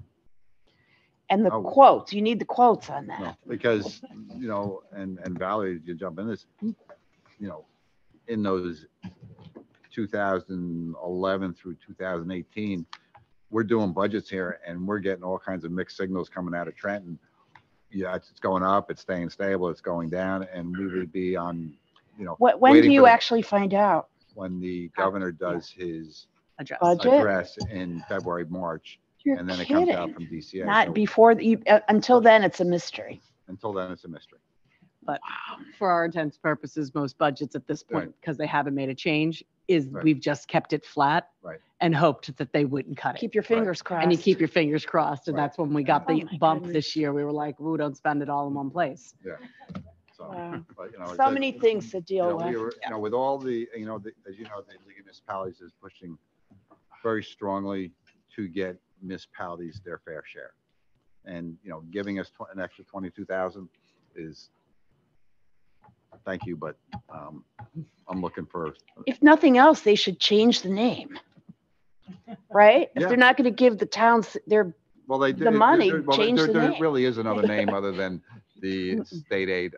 It's called consolidated or something. Consolidated municipal property tax relief, Yeah. but they eliminated those and swept it into your State energy aid. receipts, which used to be your state aid. Right. So. yeah, Okay. it's- Well, thank you for. It's the state aid is again, it's an Yes. acronym that, or it's a name Yep. that's been applied to it, but in the budget document, you'll see it under another name. Great job. It's such a huge job, and thanks for all you do. Mr. Grayzel? Thanks. Thanks for a very nice budget presentation and all the hard work. I have a couple of questions regarding the tipping fees that you had a slide that showed that the tipping fees are going up. I was wondering how much of that is driven by the rate increase and how much is driven by volume. So year over year, do you know how much is volume flat or is volume increasing? Actually, volume is going down. That's good to hear. And it changed, with COVID. Mhm. It spiked, when everybody was staying home. So we've seen it, spiked in 2021, 2022. We're seeing it coming back down. Like last month, I think we were like $10,000 or $12,000 less that we paid because the tonnage was actually down Mhm. for trash. What about compared to pre-COVID? I'd have to go back and see where we were to do that, but It's probably pretty close, but I'd want to go back and take a look. There's still, a number of people that are still working from home, or, that may offset that a little bit. But I can get you those numbers. Okay. Then I had a question about the debt policy, where we say that we always take on debt equal to the amount that we're retiring. So I'm just looking at this slide that says municipal debt year ends. I don't know what slide number it is. It shows that 2017 it was 23 million, 18, 23, 19, 23, 20 was at 22 million, 21 was at 21 million, and in 22 it was down to 20 million. Right. And because of the COVID and we didn't have any money in 2021, we did not bring on any new debt in 2021. We took all of our projects that were completed, and we took the balances from there, and we, what's the word, Fran, that you reappropriate? We reappropriated that funding so we could still do our overlay projects and some of those major infrastructure projects. But a lot of projects that were in the queue, for example, one would be like Delmar Avenue, they got pushed because we just didn't have the money to be able to raise anything in there, and we didn't have any money for the smaller projects in 2021. Right. So I get that part, and I'm not complaining that our debt is going down. That's a good thing. But you would think that it would be just 23 million across the board, maybe with the exception of that 1 year. Whatever comes out goes back in. So how are we at 23 million in 2019 and only 20 million this year? No bonds. We have no bonds. We haven't, because we went to bond in 2019. Yeah, you permanently funded in 19, Mhm. and you've been, Right. so now you're paying down those bonds. So we funded all of that. And then as you're bringing on, you're not really adding new debt. You're only adding it in through, and you're paying it off on your own with the smaller projects. Right. And then the bigger project is smaller than the debt service. So you're paying off more debt actually than you're really putting on. And is the difference made up by the bond anticipation notes from year to year? Yeah, but your notes are, you actually are declining in your balance in your debt. You're actually on the downward side on your debt. Because we had, when you bonded in 19, you did pick up more than you normally would have. And I think now you're seeing it re-level itself back off again, because in 19 and 20 and 20, it was a little bit higher, but we did that to capture the rate when we did it. Right. When you did that bond sale back in 19. Okay. Then Tim, you made a comment that the rateable base is stable. It's not going up. Are pilots included in that definition of rateable base or no? They're not. Okay. Next, the debt service. Let's see, I had a comment about debt service in 2000 was back at the 2019 level of 8 to 9% of the budget. And again, does that jive with this slide? Yeah. So. Right, you're talking about what we're paying and not looking at what we have in debt. We're looking at what we're paying. What we're paying. What we're paying. So if you look at previous budgets, we were usually paying about 8-9%, which is in the range of $3 million to about $3.3 million in debt service every year. When we went to 19, that went up to $4 million. And then because we still had to pay off some older debt from 9, and it started going back down. And now it took us 3 years to get back down, and now we're back to where we were in 19. I got it. Okay. Thanks for that explanation. Property assessed values, the chart that showed the property assessed values and the equalization ratio. Sorry, let me just find that. Second.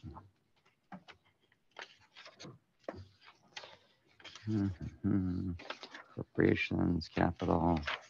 Okay, so it shows that the assessed property value in 2022 was 5.426, but in 2023 it went down to 5.424 before the equalized ratio. Correct. Why the drop?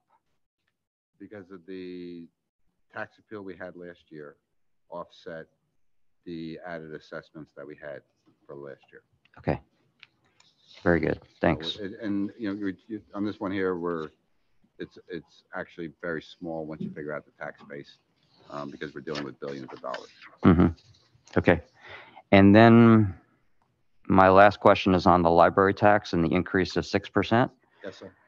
So if it's a different formula than the school formula, so it's just based off of 1/3 of a mil. So it should just be based off of is it our assessed value or equalized or assessed after equalized ratio? It's on our equalized with Morristown's equalized. It's on our equalized versus Morristown's. well, so that's my part I'm not understanding. If it's based on 1/3 of a mil, why does it matter what the Morristown's ratio is? Isn't it just a straight Because 1/3 of a mil? The equalized ratio for us went down almost 3%. Morristown stayed flat. Our share is now significantly more. Because when you add them together, our percentage went from 65% to 67.19%. All right, but the library is not funded like the school where they can go up 2%. They just get a flat number, right? And they have to fit their budget into that The number. libraries usually work is you take each of the towns 1/3 of a mil, you put them together to the pot, Mhm. and that's how much the library gets. And then it gets split based off of the ratio. So the library gets 1/3 of a mil from each of the two assessed values. However, your 1/3 of a mil and then once you put the two towns together, so you do the 1/3 of a mil calculation, you put the two towns together, that's the library share. Then they take the ratio of each of the towns and then they take their total pot and redistribute it back where you pick up 69% or 67% is your number this year, and they pick up less. So even though their 1/3 of a mil might be more, the distribution of each of the two 1/3 ends up not in your favor because of that valuation. Okay, so is the total amount of money going to the library increasing or decreasing because of what's happening in Going Morris? to the library, you are paying more to the library. No, we are paying more, but overall between the two towns, are they getting the same amount or less? They're going to get more because, well, They're their gonna get- assessed is going down. Right. And so they're probably getting They're getting less. more. They're getting more overall, but it's just you're picking up more of your assessed values are coming down. Theirs are staying the same. So what happens is you're picking up the fact that their ratio is more towards Morristown. When you see Morristown's budget come out, you'll see that their payment to the library is going to be about the same. They're about the same. They're Mhm. paying the same and you're paying But more We're going to pay, because we're picking up the increase. you're picking up the full increase to the library this year. But my question is the library budget going up or is the library getting the same amount of money? They're getting more money because our values went up. Correct. And they're getting no more money from Morristown. So all the increase in the budget is coming from us. coming from We're funding. Well, I'm going to say yes, but I really need to see Morristown's. Right, I haven't seen Document. Morristown's and I haven't done that. Okay, The Morristown library's audit yet. Right. very The good. Township's library to see their pieces. Okay, great, thanks. And thanks again for a good job and all the hard work. I'm amazed that we came in where we did, given all the Really? increased costs. So job well done. Thank you. Okay. If there aren't any further questions from the committee members, we'll open it to comments from the public on the budget. Or do we need to do the, Do you need a motion to open up a public hearing on it then? yeah. So Second, all in favor? Aye. Aye. Okay.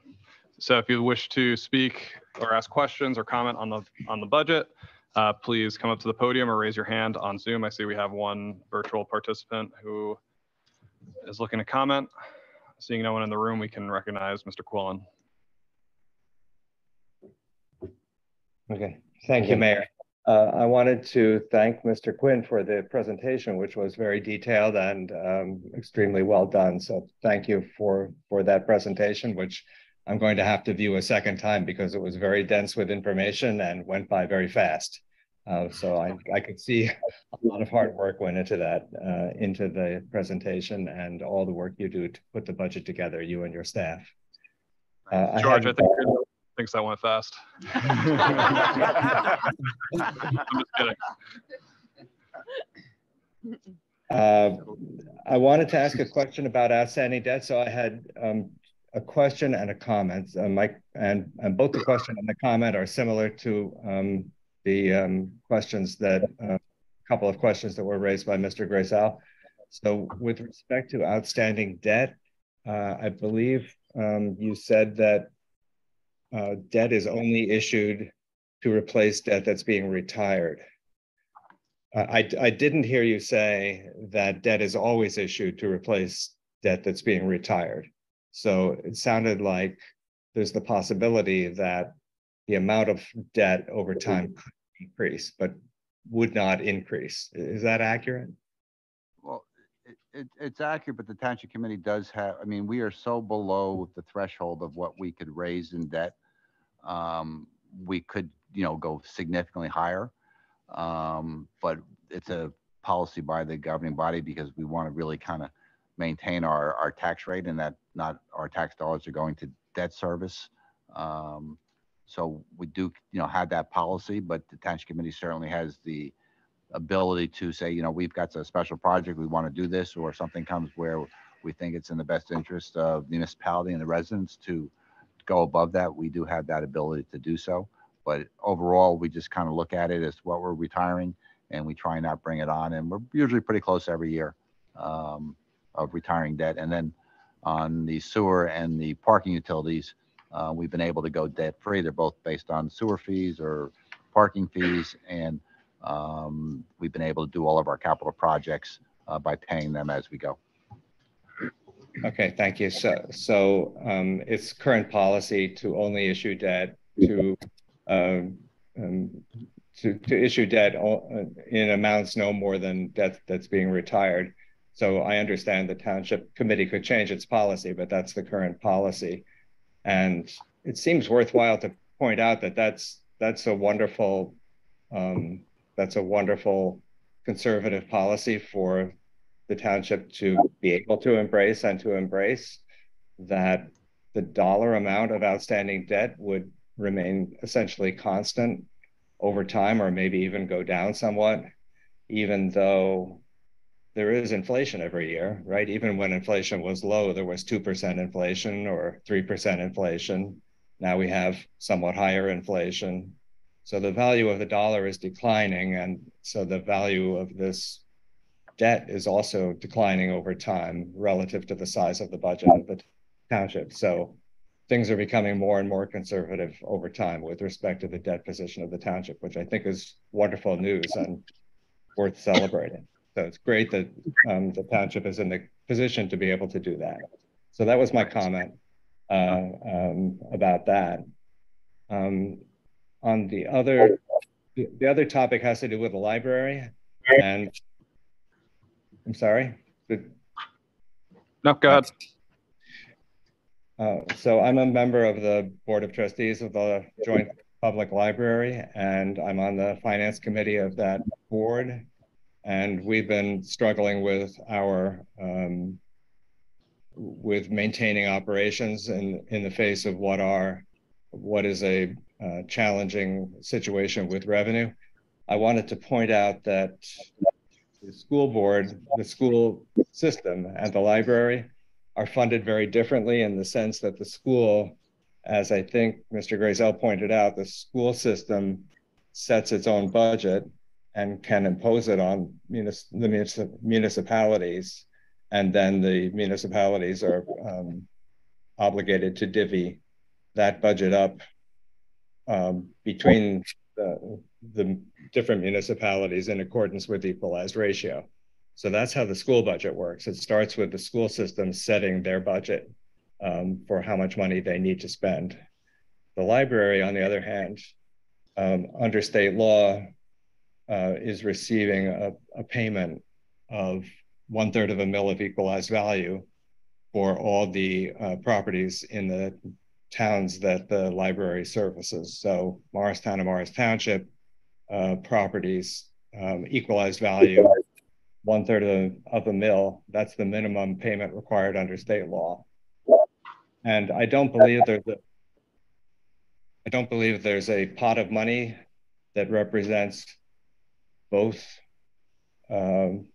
towns together, which is then divvied up between the two towns. Rather, the calculation is done separately by town.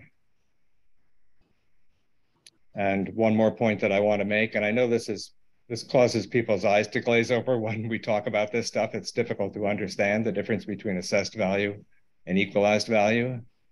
But when the equalization ratio drops in one town relative to another, what that means, as Mr. Quinn pointed out, is that in the town where the equalization ratio has gone down, it means the value of the homes has gone up. So people's homes are worth more. And 1/3 of a mil then on the equalized value, which is a proxy for the market value of the homes, 1/3 of a mil is greater. So that's the reason why Morris Township is having greater taxes allocated for the library.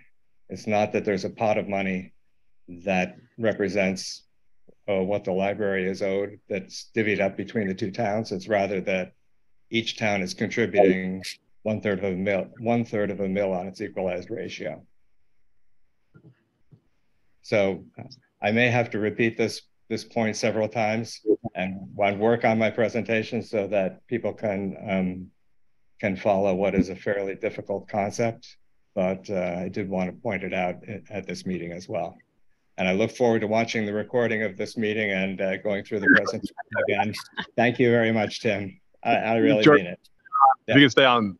Thank you, George, for not only serving on the library board for the township, but also serving on the finance committee and using your background as a career and actuary on behalf of our residents and working with the township over the past few months. We really appreciate it. I think actually for the record, if you could just note your address so we can enter that into the minutes. Yes, thank you. My address is 7 Bishop Court. Thank you, Mr. Kwon. Okay, I see Mr. O'Reilly.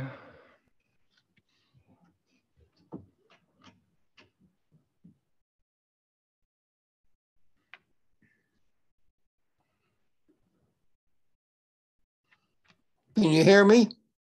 Yes, we can. Okay. I was wondering whether the presentation will be put on what? Can you say your name and for the record, please? Yeah. James O'Reilly, 50 Independence Way. Thank you. Will the presentation be put on the township website? Yes, it will be on the website along with all of the presentations and documents from the past several years in the budget section.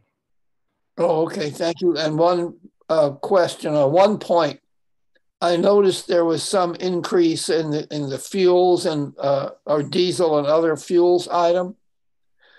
Is there will there be conversion from gasoline and diesel fuels to electricity, and how will that affect budgets in the future? Will that save us money or not?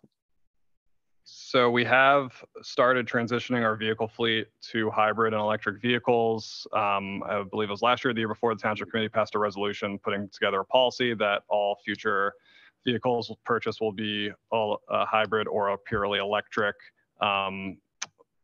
when feasible. So emergency vehicles aren't necessarily in that camp. However, we have started transitioning the police fleet into hybrid, using hybrid police interceptors. So yes, theoretically, we will be saving money on fuel down the road. However, we do need to spend more money in the budget to purchase the hybrid and electric vehicles because they do cost more than the traditional gasoline powered engines that we have been using. And we'll also be down the road having to install electric vehicle charging stations too. We already have one at Town Hall and we have one at Streeter Pool. But if we're going to continue doing this, we're probably going to need some elsewhere, whether it's at the DPW or at the sewer plants, things like that. So we will be reducing the amount of fuel we're using, but there are going to be some capital investments we're going to need to support the demands of the new vehicle fleet. Thank you. Thank you. Any other members of the public wishing to comment? Seeing none, is there a motion to close the public portion? So moved. Second. For the budget. Would you like that? Okay. I do have one more question if I could. Did we close the public portion? Did we get a second? I thought we did. Oh, did I second? Okay. All in favor? Aye. Aye. Okay. Mr. Grayzel, your question. Thanks. So there's been a lot of discussion about Morristown and the shifting burdens, and I just want to make sure that the public understands and make sure I have the proper understanding. So while the equalizer ratio in Morris Township went up, it stayed flat in Morristown. And Mr. Quinn and I had a side conversation last week about this.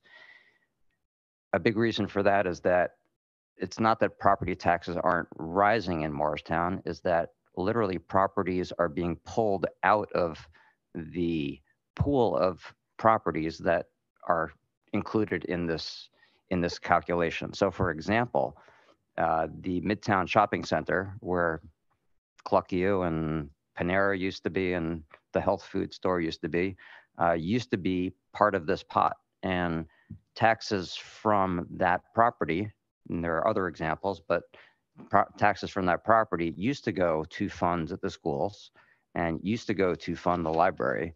But since Morristown deemed that an area in need of redevelopment and made it a pilot, the pilot payments go 95% to Morristown, 5% to the county, and none of the revenues that used to come from that piece of property go to the schools or the library. Am I correct so far? Correct. The school gets their money, the library doesn't. The school gets their money by shifting the tax burden. But my point is that the school is not getting any funding from that particular property that used to be a revenue generating property for both the school system and the library. So the public needs to be clear that it's not that property values are going crazy in Morris Township and they're not in Morristown, is that literally Morristown is pulling properties out of the pool that get included in this equalization between the two towns. Is that correct? And so when they do, every pilot that they do shifts more of the burden to Morris Township, and they get to keep 95% of the money. The county loses out too. The county, instead of getting their 14%, they're only getting 5%. So a lot of people lose when Morristown does a pilot, and the biggest losers are Morris Township residents in the whole scheme of things. Morristown gains greatly. They get 95% of all those new tax dollars. And for example, the Midtown Shopping Center, I have no idea what it used to be valued at. I'll throw out, I don't know, $2 million, $4 million, and now it's worth, with Deloitte being there and they're building another building to house Sanofi, that property's got to be worth 20 times what it used to be. But that 20 times value has now no longer part of the pot. So I just want to make sure everybody's clear on that. Not just us, but the public understands what's happening. Whatever happens in Morristown affects us greatly here in Morris Township because of the shared services that we have. Thank you. I would just say, I was going to comment on this in my comments, but I know there is a big concern among our residents on the impact of pilot programs. And it's really complicated, as you can hear from tonight's discussion. But to me, the kind of big picture is that because we share a school district, pilots connect us. And what happens in Morristown impacts the taxpayers in Morris Township, and the reverse too. When we do a pilot, it impacts not just us, but it also impacts Morristown. And what I think is needed, in my opinion, and I've advocated this before, I think we need to have some dialogue here between the town and the township and think about what our options are. And one option that I think is useful to at least think about is agreeing on a percent of your pilot revenue that could be dedicated to the school tax levy. And if we were to do that, I mean, we ran the numbers on that, there's a discussion to be had there. But we need to be at the table having that discussion. And even if we don't reach an agreement, I still think the dialogue would be beneficial. And I would also highlight that Hanover actually does this. Hanover has voluntarily agreed to contribute 19% of their pilot revenues to their regional school district. And I think that's amazing. They've decided to do that, and commendable. So I'm not advocating that number or that we do that, but I think the dialogue between the town and the township is needed. And that also goes to the library too. And for the library as well, yes. And it has to come off the tax levy, so it's not additional money going to the school district. It has to Correct. come off the tax levy.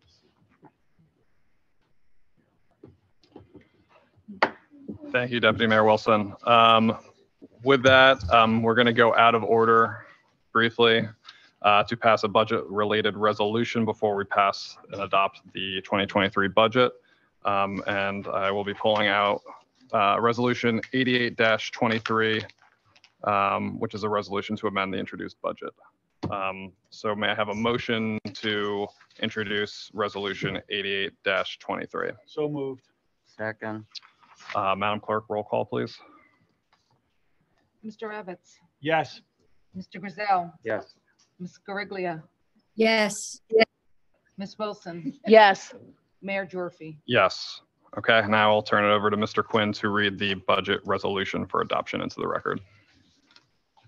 Thank you, Mayor. This is part of the budget document, sheet number 41.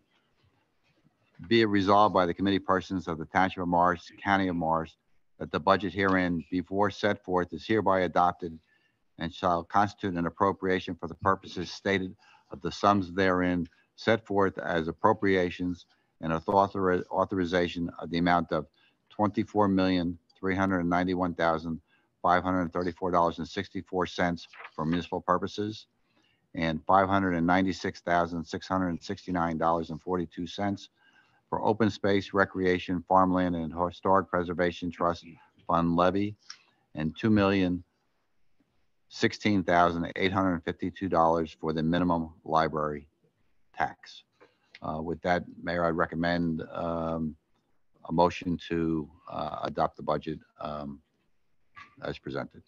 Is there a motion? So moved. Second. Madam Clerk, roll call, please. Mr. Ravitz, Yes. Ms. Wilson, Yes. Mr. Grayzel, Yes. Ms. Guariglia, Yes. and Mayor Gyorfy. Yes. Tim? Yes, sir.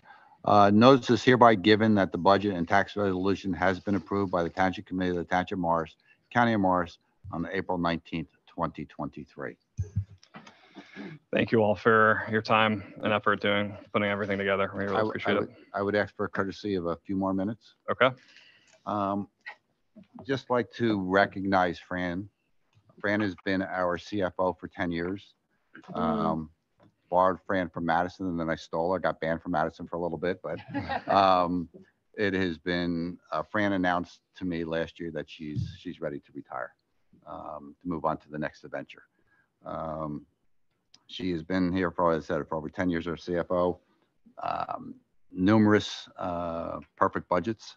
I know when I was looking for a CFO, I had talked to Valerie, and Valerie says it's very, very difficult to find anybody that has the level of expertise, the caliber, the job knowledge, the ability to do this, to manage the money than Fran DeAngelis. And it is going to be very, very, very difficult to replace Fran. When Fran announced her retirement to me last year, she says, you know, I'm going to do the AFS, get that all done in January, and I'm going to retire in February. Oh. I said, oh boy, oh boy. I said, I got to get the budget done. I got to get a replacement trained. And I spoke with Fran, and Fran was gracious enough to extend her retirement date from February to August. Greatly appreciated, because we were able to get through this, this budget. A lot of work. Just Mayor said, we are Saturday buddies here. Yeah.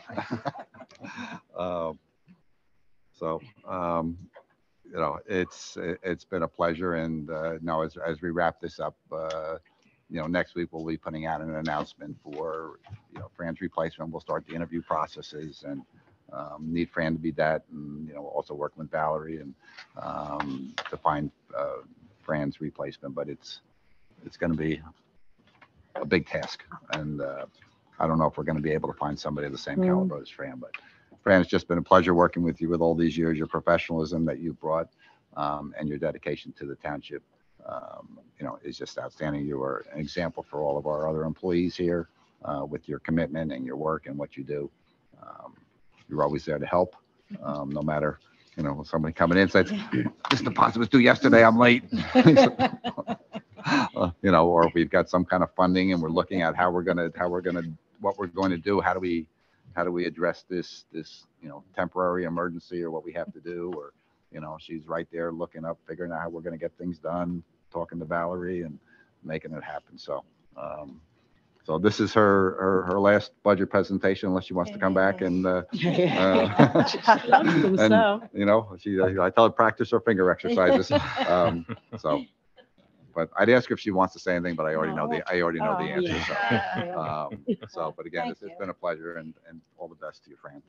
Thank you. Yeah. Thank you, Fran. All right. She used to have this big dog, Junior, and he'd run around here on Saturdays. and then it became babysitting program. What do you do when a big dog comes down the hallway?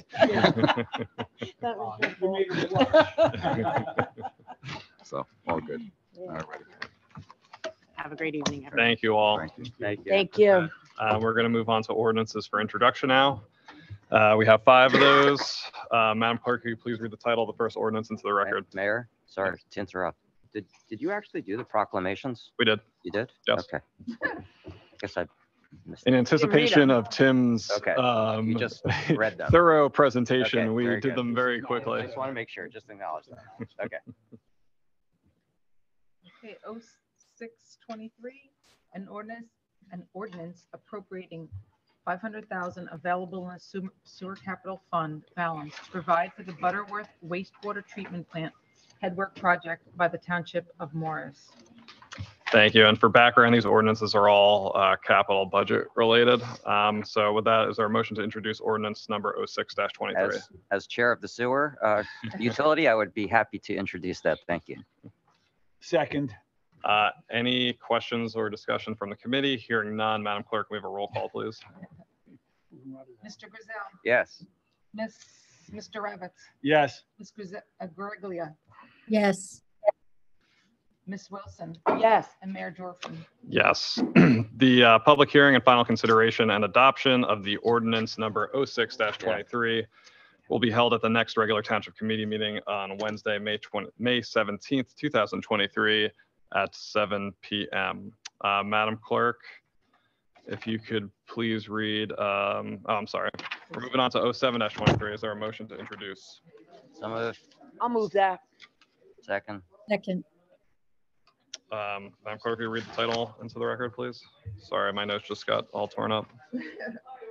0723, ordinance appropriating $337,000 available in the General Capital Improvement Fund to provide for various capital improvements for the Township of Morris.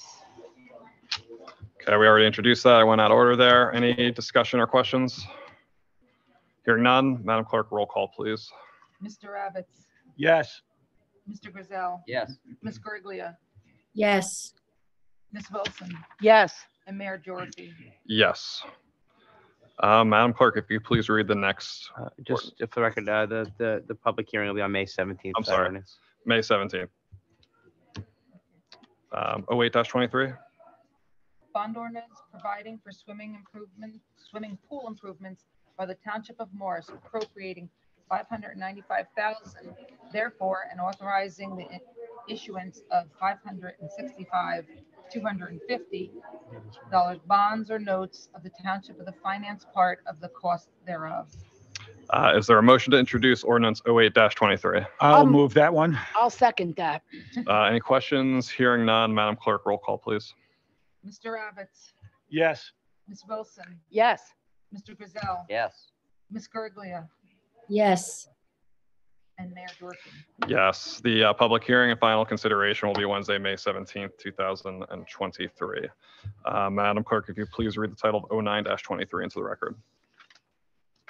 Bond ordinance providing for various capital improvements by the Township of Morris, appropriating the aggregated amount of $4,573,903.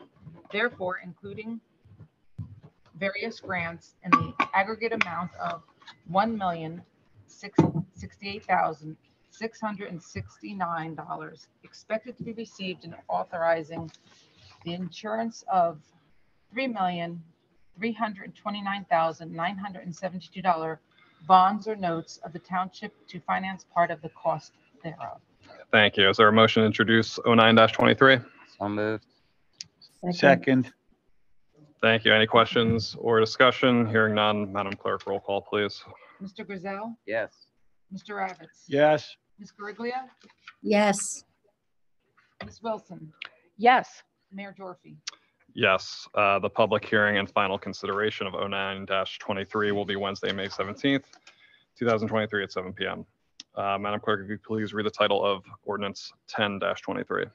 Ordinance appropriating $4,178,628 available in the Sewer Utility Capital Improvement Fund to provide for various wastewater treatment plant and sewer system improvements by the Township of Morris. Thank you. Is there a motion to introduce? So moved. Any questions or comments? Hearing none, Madam Clerk, please call the roll. Ms. Wilson, Yes. Mr. Grayzel, Yes. Ms. Guariglia, Yes. Mr. Ravitz. Yes. And Mayor Gyorfy. Yes, the public hearing and final consideration and adoption of ordinance 10-23 will be held on Wednesday, May 17th, 2023 at 7 p.m. Moving on to resolutions for the evening. I believe we have 16 resolutions tonight. We already passed one. May I? I'll move resolutions 89-23 through 105-23. Second. Okay. With that then, do we have to, that's by one motion. You want to vote on them, correct? Okay. Yeah, unless you, I don't Yes. think there's any to pull out tonight, so. No, there's not. So on, yeah. Okay. All in favor of voting by one motion, say aye. Aye. Aye. Madam Clerk, roll call, please. Mr. Grayzel, Yes. Mr. Ravitz, Yes. Ms. Guariglia, Yes. Ms. Wilson, Yes. Mayor Gyorfy. Yes. We have one item on the consent calendar this evening, the approval of the resignation of Detective Catherine Ridley effective May 22nd, 2023. May I have a Do we motion? accept the consent calendar? I'll second that. All in favor? Aye. Yes. Consideration of monthly reports. We've received the reports from Finance, Joint Court, Tax Collector, the Joint Municipal Library, the Police Department, and the Fire Departments for March 2023. May I please have a motion to approve these reports? So So moved. Second. All in favor? Aye. Aye. Claims for payment. The total amount of bills and vouchers for this meeting is $8,033,038.77.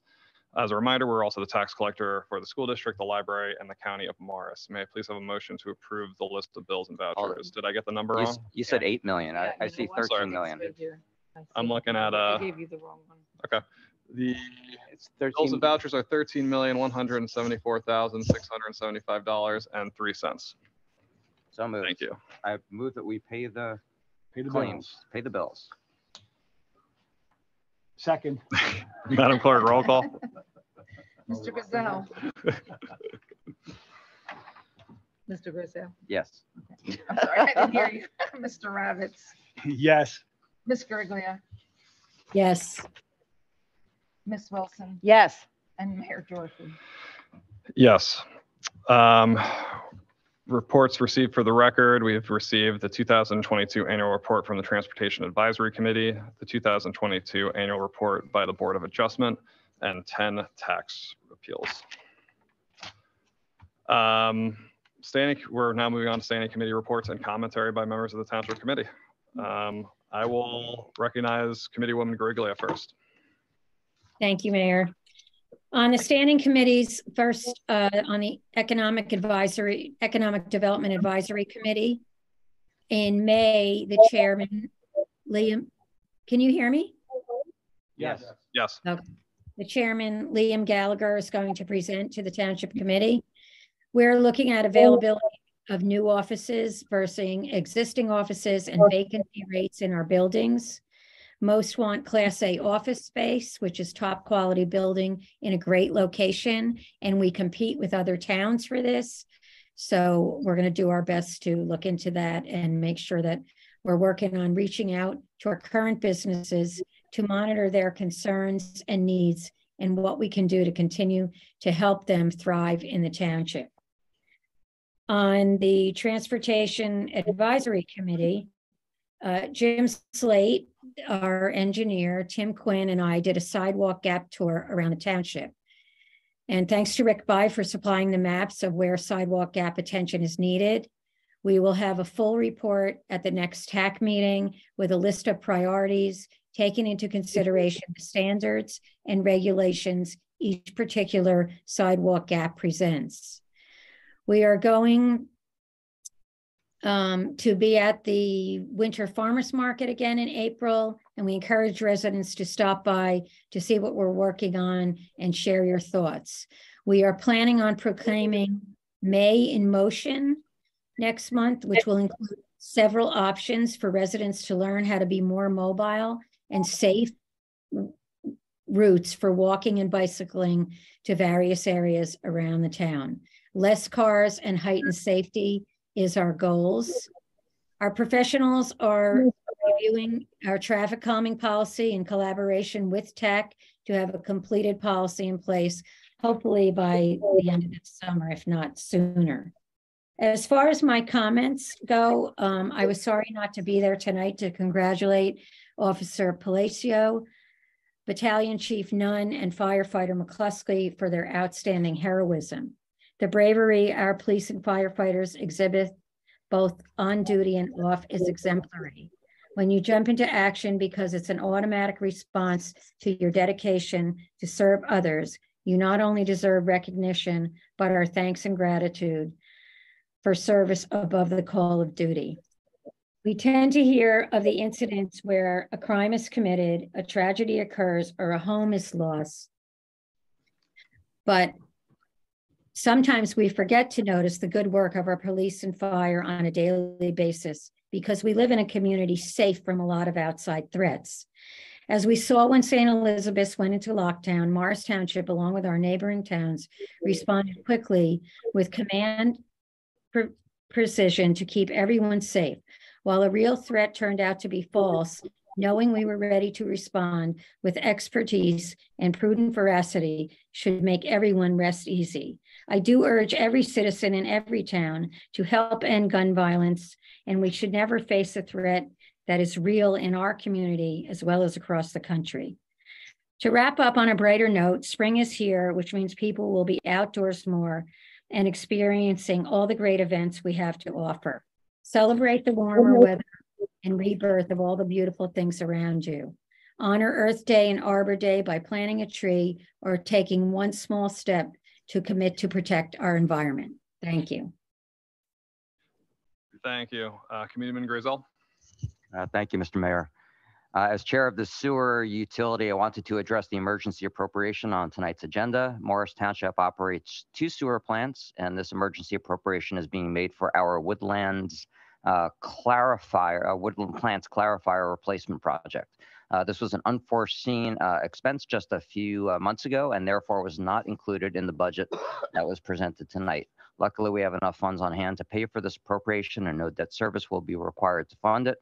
As with other infrastructure across Morris Township, we strive to keep our 2 sewer plants running smoothly and efficiently, and this takes regular investments and equipment upgrades.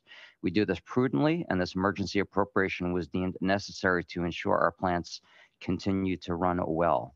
As a follow-up to my prior reports on the Transportation Advisory Committee, TAC will be mapping out a number of things across Morris Township, and I am working on with a group that's mapping the electric vehicle charging stations that we have throughout Morris Township, both public and private. We have numerous ports installed already, and more are in the works in the near future for several projects being planned or already underway.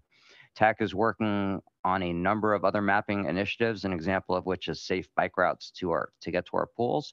And TAC is going to be rolling out these maps to the public later this year. I'd like to take this opportunity to thank all of the volunteer members on TAC for all of their hard work on behalf of our community. As chair of the Police Standing Committee, I have a few items to share with the public tonight.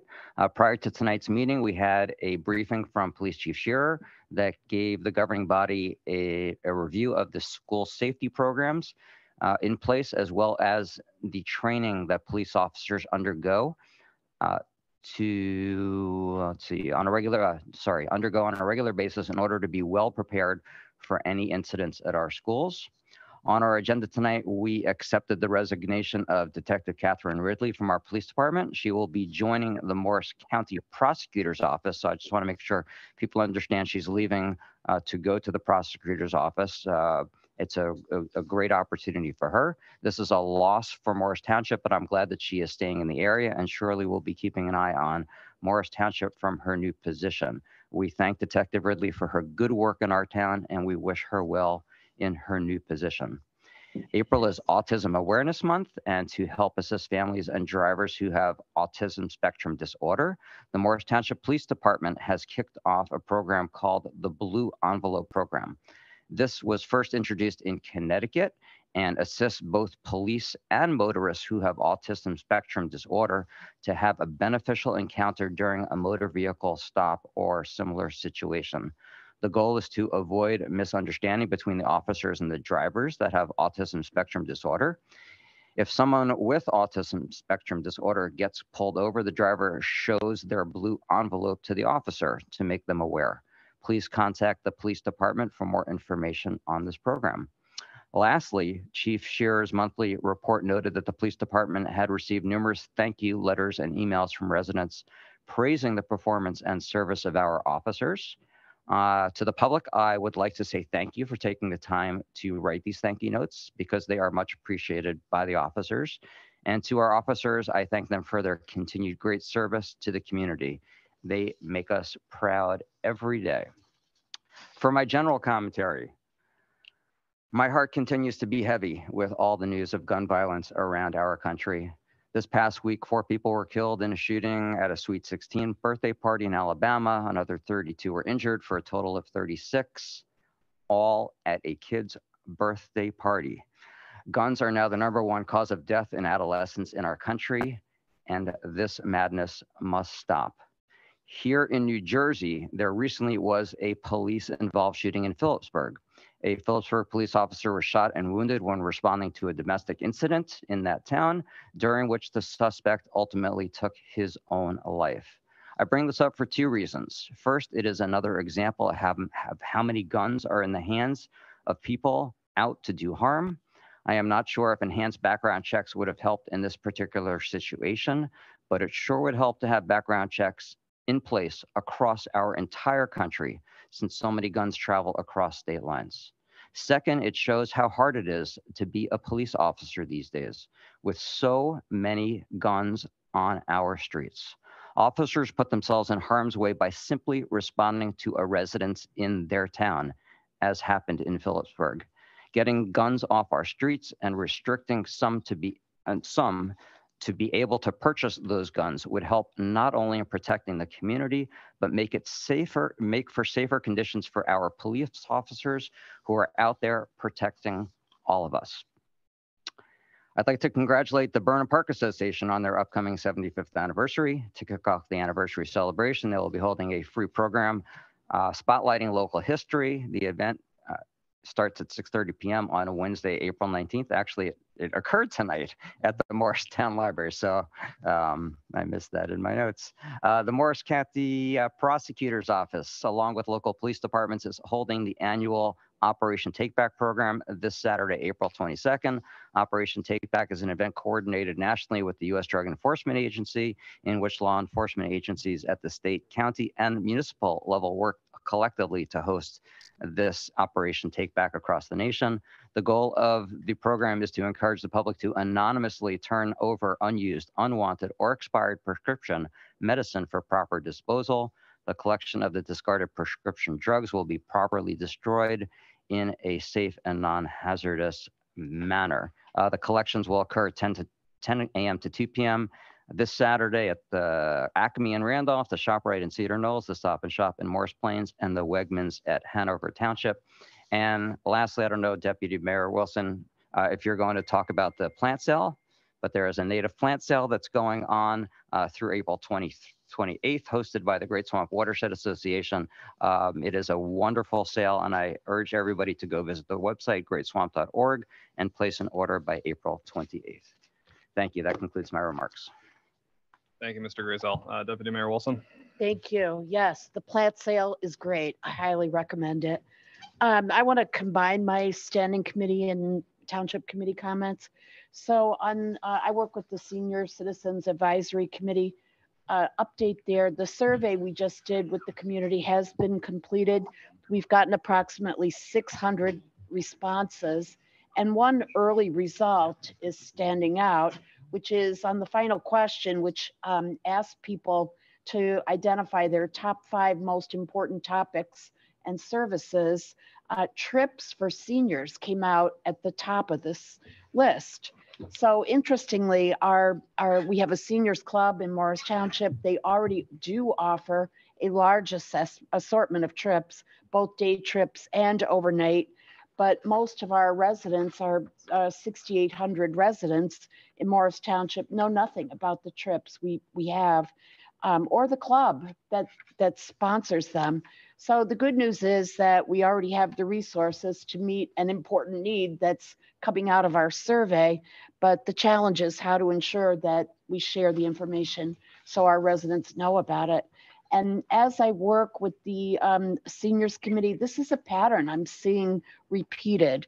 I see many cases where we have resources that seniors want and need, but they're not well known, nor are they easily accessible.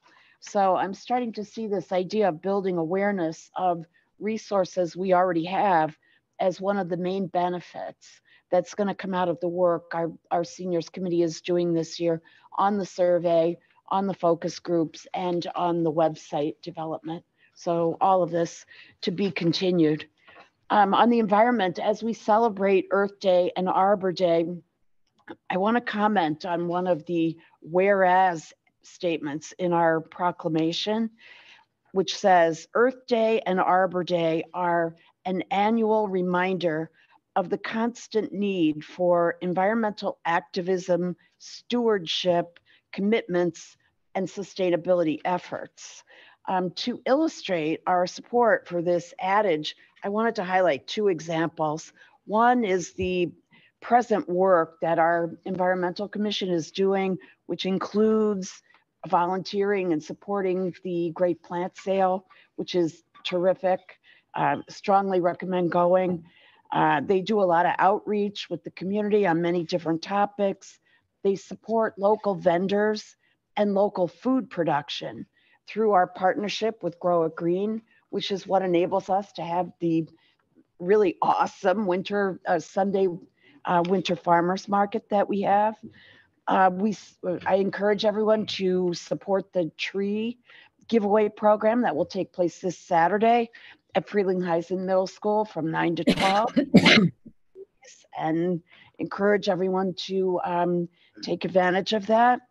Our EC is also working to create an environmental resource inventory. It's a huge job.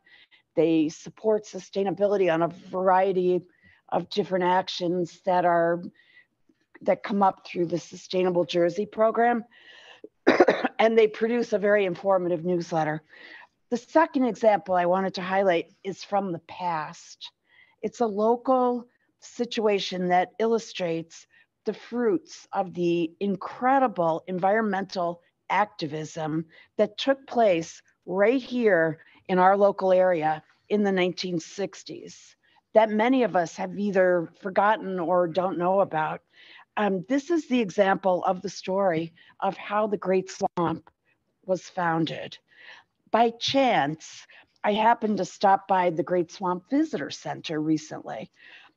The displays, the maps, the library, it was all just a really great reminder of how different life would have been for all of us right here in Morris Township, were it not for the activism of hundreds of local residents from Mount Vernon, from New Vernon, Green Village, and the Chathams in particular, who banded together to oppose the Port Authority's plan to turn what is now the Great Swamp into a gigantic metropolitan airport. I was blown away by these maps to see where the runways were. We would have been living immediately next door to a huge international airport. We would be in the immediate and direct flight path of literally hundreds of planes every day. Our quality of life would have been totally different. Green Village and New Vernon would be literally gone, turned into runways and control towers. Instead, due to the efforts of our predecessors, which was really like a David and Goliath story, we are blessed to live right next door to an immense and incredibly beautiful natural preserve known as the Great Swamp National Wildlife. As we celebrate Earth Day and Arbor Day, I find myself remembering the story of the Great Swamp with renewed interest and gratitude. And as an FYI, for anyone who may be interested, the Morris County Tourism Bureau is sponsoring a showing of the locally produced film, Saving the Great Swamp, The Battle to Defeat the Jetport. The showing will take place on Tuesday, April 25th at 6:30 at our library. Seeing the film and reflecting on this story, in my opinion, is a great way to commemorate the profound impact of the environment, of the activism of our predecessors that continues to affect our daily lives every day for every one of us who lives here. So I'm really grateful for that. And for me, that's the basis of Happy Earth Day and Happy Arbor Day to all this year. Thank you. And hopefully my voice will come back. Thank you, Deputy Mayor Wilson. Deputy Mayor Ravitz.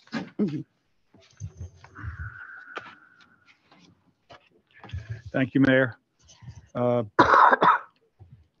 On my committee reports tonight, well, actually, even before I get to the committee reports, I'll start out, as I always do, in wishing everybody a good evening and thanking you for your participation in our local community government.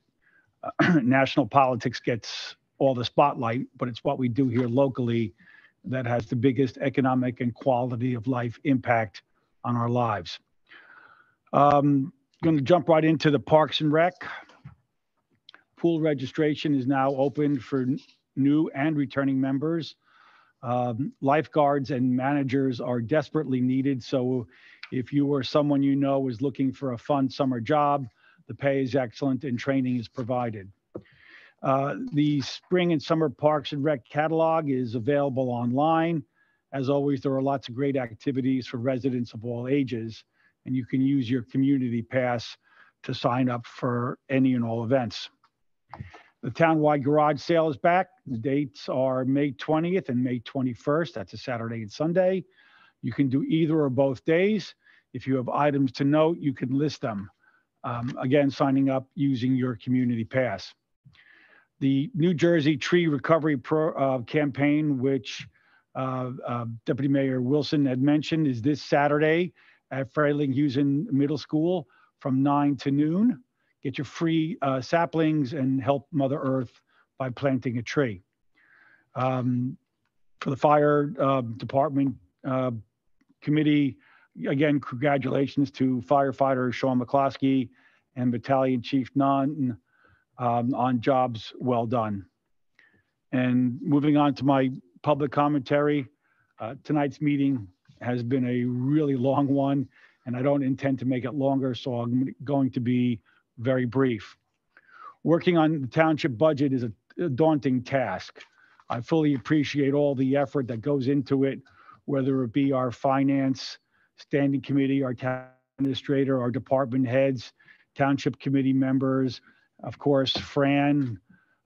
It's incredibly hard work that they do to ensure that we are funding the right projects, keeping taxes as low as possible, and generally spending your taxpayer dollars in the most judicious manner possible.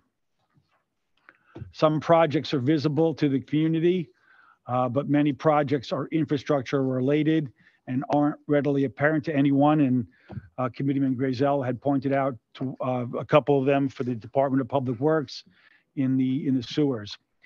The cogs that make up the machine of government and services to residents need maintenance too. And in my humble opinion, we should all be grateful for such a well put together and a well-managed budget. It's a public document, and anyone wanting to examine it is always free to do so at any time. And as always, I'll end my commentary with the following. Let's not marginalize or demonize the people who have less political or economic power that some of us currently enjoy. Rather, let's face up and stand up to those who profit from our division. We have more in common than should ever divide us, but we have to talk to each other and not at each other. Amplifying misinformation, hateful or violent rhetoric is not part of any civil political discourse. And lastly, remember as you go about your day to be kind. Be kind to yourself, be kind to others, because kindness has a ripple effect. Thank you, Mr. Mayor. Thank you, Deputy Mayor Ravitz. I will keep my comments pretty brief since as chair of the Finance Committee, the budget presentation took up a big chunk of the meeting. So I think we've heard adequately about the budget this evening. But thank you, Tim and Fran and Valerie, for all your hard work on that. And thank you, Donna, for partnering with me as members of the Finance Committee. Just want to mention two other things as a member of the Engineering Committee.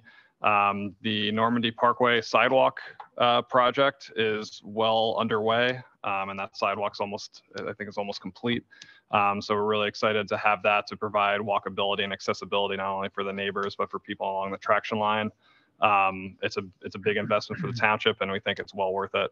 I also wanted to recognize Richie Bird, who is a longtime career firefighter in the township who passed away recently. He was in for what, 30 years, 25 years, 30 years as a career firefighter, a member of Mount Kemble, and was always around for fire department functions well after his retirement. And so our thoughts and prayers are with his family. With that, I will ask for a motion to open the second public comment portion. I'll move that. Second. All in favor? Aye. Okay, for our second public comment, we have 7 members of the public who are on Zoom and members of the public who are here in person.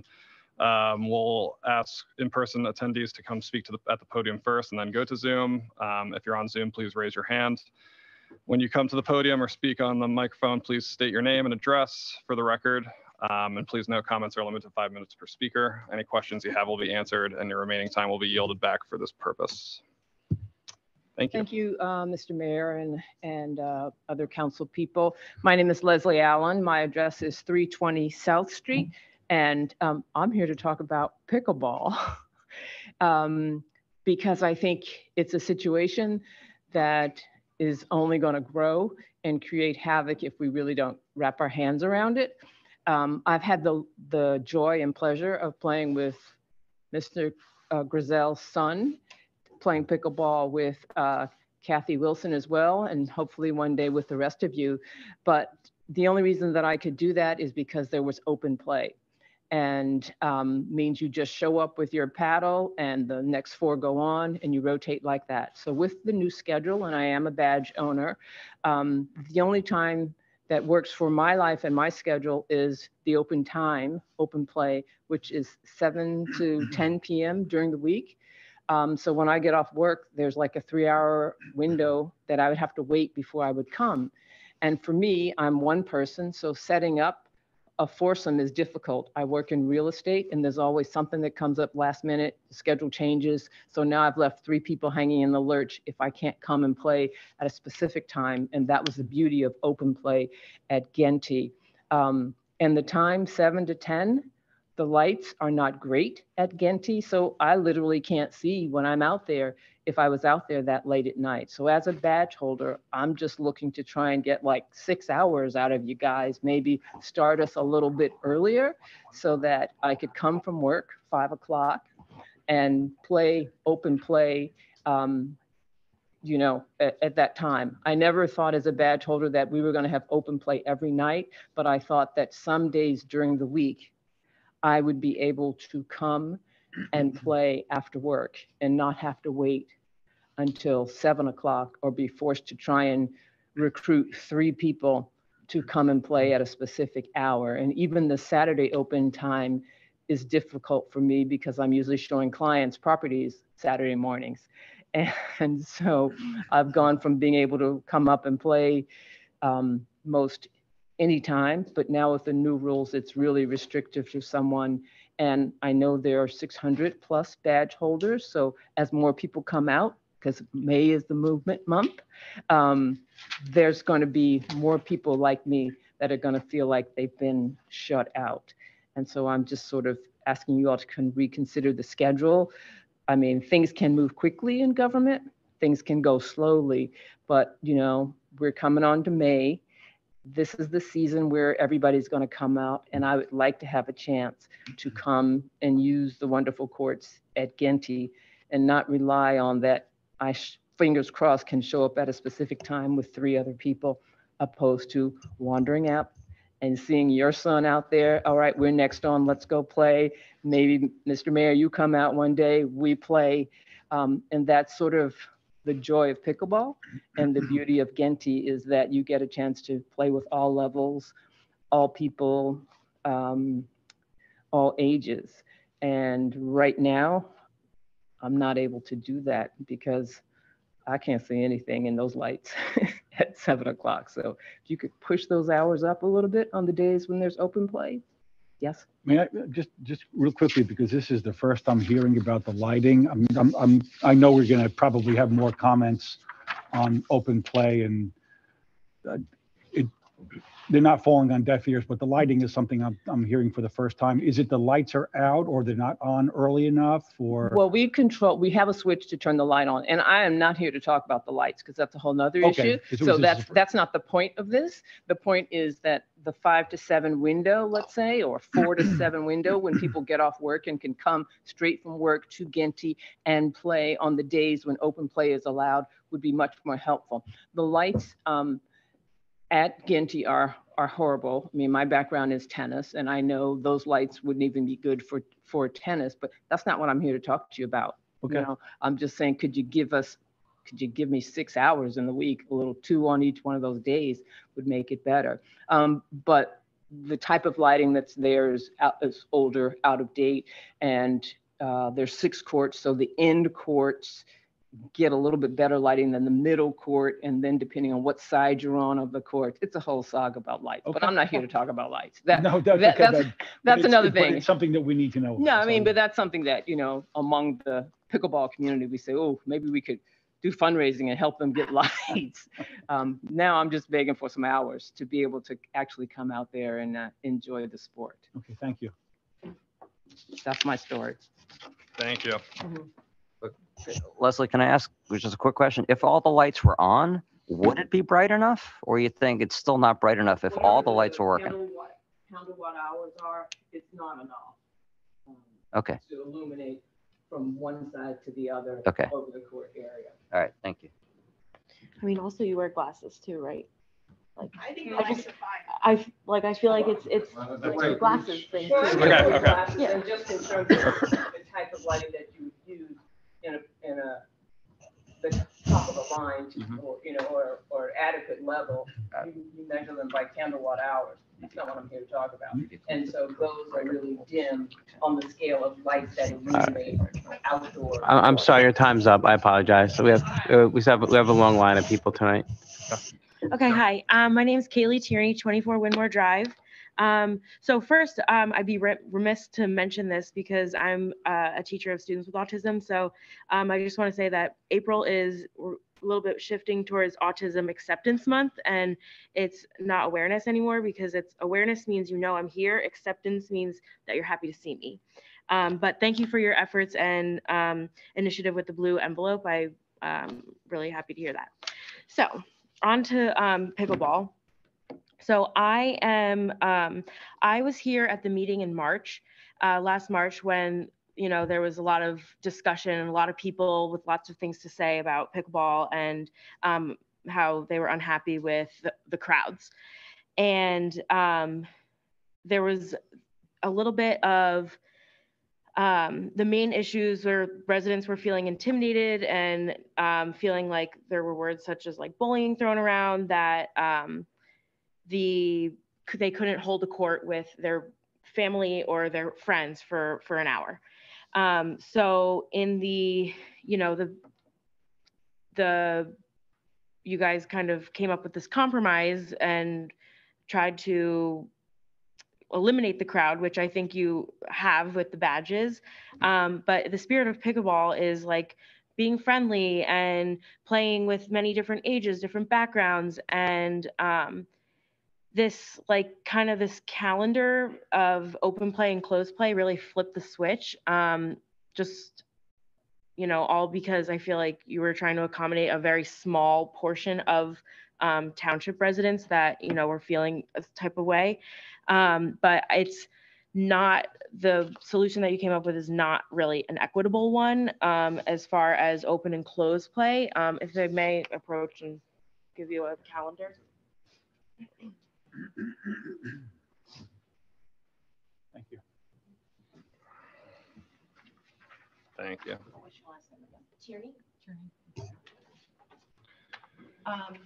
So as you can see, there is, there's nothing that prevents a family of 4 or a group of 4 to come down during open play and put their paddle up and just wait like you do in open play. But as a single person that shows up and wants to play with whoever, and I've made many connections there, you've prevented me from being able to do that during closed play. So open play, so a family or a group of 4 can play anytime they want, open or closed play. But me as a single that works, I can't play unless it's open play, and the open play hours are really limited. And it's just, if you can just look at the colors, that it's not equitable, not fair. So I think that just a quick and easy, fast solution to this right now would just, on those days that we have open play, is to make it start at 4 o'clock. That's when people are starting to get out of work and the lights, the daylight is still happening. And this is just an easy thing that can happen quick, no confusion. And it really should happen. I would like it to see it happen soon. I know there's been a lot of saying like, let's wait, see what this first season looks like, but already I think a lot of people have been kind of chased away. And if I wait until 7 o'clock to go to open play, there's a lot of people working hard to try and get their foursomes to go earlier, and I can't make that work. So then I show up to open play, but not really that many people are showing up to open play anymore because it's so late. So yeah, I just think that that would be, I just think we can't wait. It needs to happen now because it's already kind of chasing people away. And then, you know, we're not going to have the revenue if they don't want to renew their badges next year to keep up. And without your revenue, you won't be able to pay the badge checkers.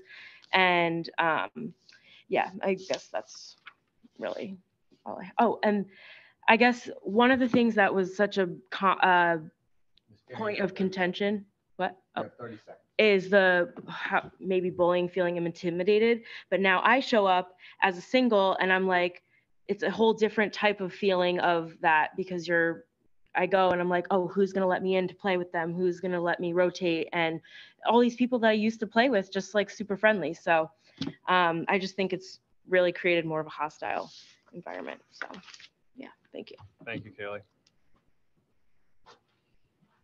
Hi, thank you everyone for being here. And the courts are beautiful, and we're blessed to have the courts. Thank you. But Can you just have your name and oh address, yes, please? my name is Kelly Doe at 10 Loman Road. Thank you. I'm reading something that one of my friend at Pickleball wrote, and she wasn't able to stay here. So I just wanted to read a little bit of what she wrote.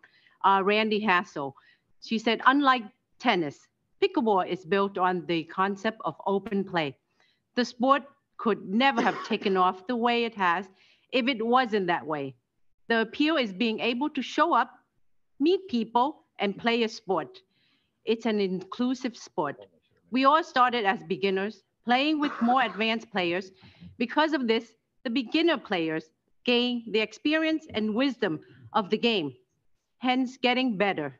If I could appeal to the recreation department, I would suggest more open play hours. And yes, I do agree with her totally. I go to the court and play. We just show up. I've met guys who are 85, you know, kids who are 15, and we just play the game together. And the sport, it's so much fun. It's inclusive. You get to meet people. It's friendly game. Come on, I'm done. Let's rotate 2 more in. If there's a lot of people there waiting, we are considerate, courtesy, and kind, because I live in Morristown and I love this town. And we want everyone to feel that way. So we welcome all these players. And now with the badge checker, you know, people paying for their badges, they like to show up and being able to continue the same camaraderie that we had. And it was so much fun. So I think we should have more open play, you know, so that everyone can continue to play the game and enjoy the game. That's all I have to say. Thank you. Thank you so much. Sorry, I'm back again. That's okay. Maura Braun, North Star Drive. As I mentioned earlier, not everybody was happy on either side, either the closed play or the open play. Personally, I didn't say this, I think, before personally, but the closed hour play on Tuesdays and Thursdays, well, I work those days. So it's not convenient for me either.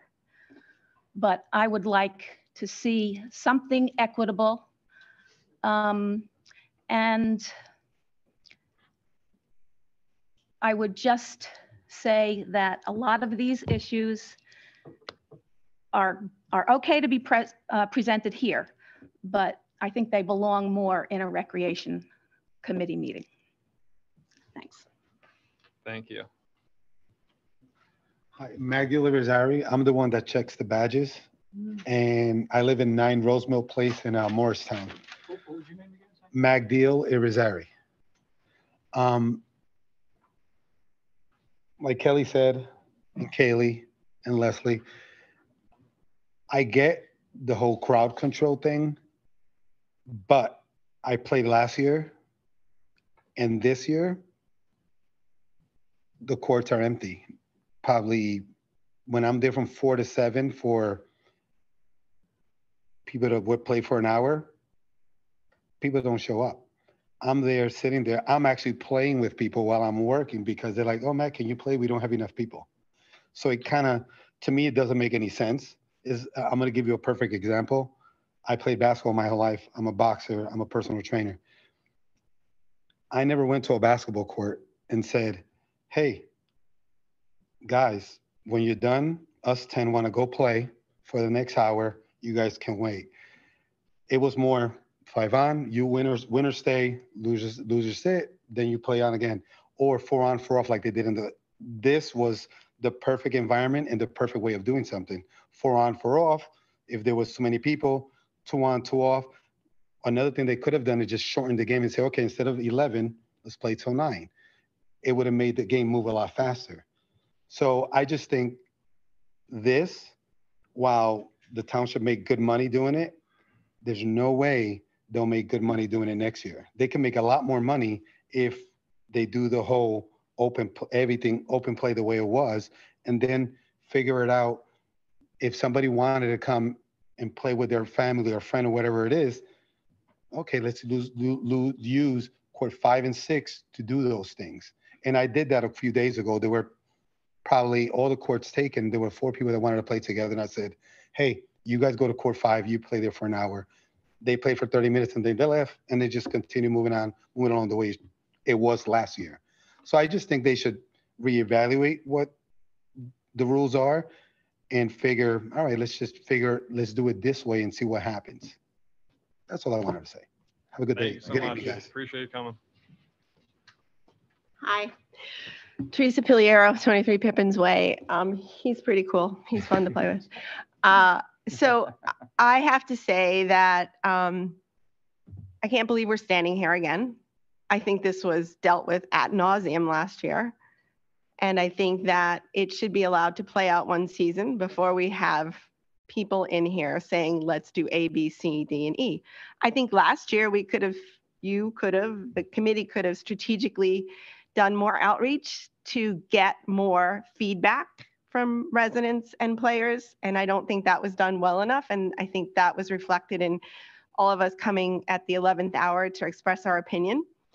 In terms of equity, I don't think it's equitable, but I think it's the best that you came up with. I don't think putting 4 or 5 hours of open play is equitable to people who want to come and play with a foursome.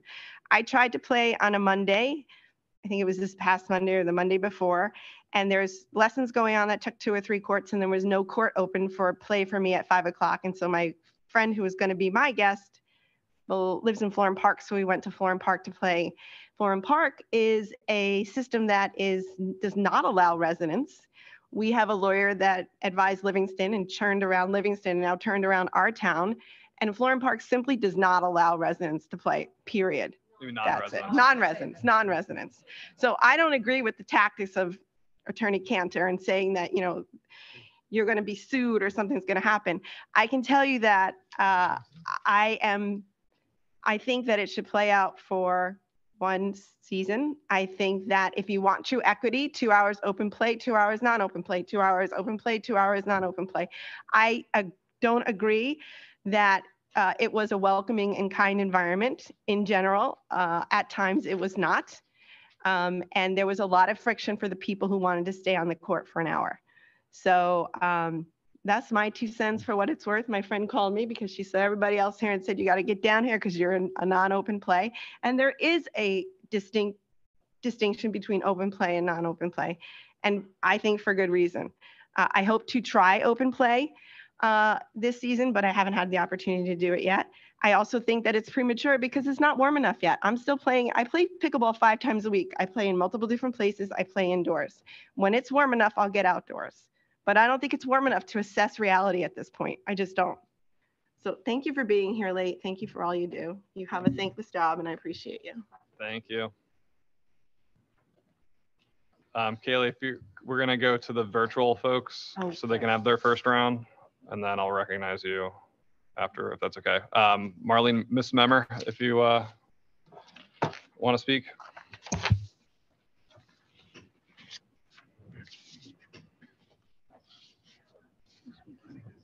Marlene Memmer.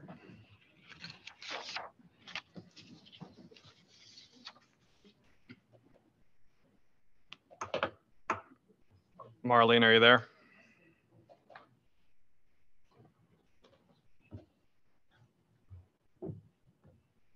You're still showing up muted.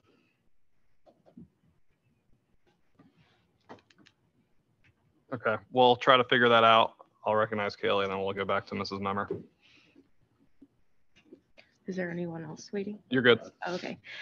So I just wanted to continue about and say that from 4 to 7, basically the default now in pickleball at Ginty is that the default is that it's closed play. You have to find 4 people, or you have to find 3 other people. And that is, it's like, that's just the total flip of the switch from what it used to be. And the 4 to 7 every single day is closed play. That really alienates a large number of people from being able to play pickleball. And I'm out there like every single day. And I don't think that the first day that it was warm this year, I mean, I play at Ginty through the winter too, but the first day it was warm was March 17th.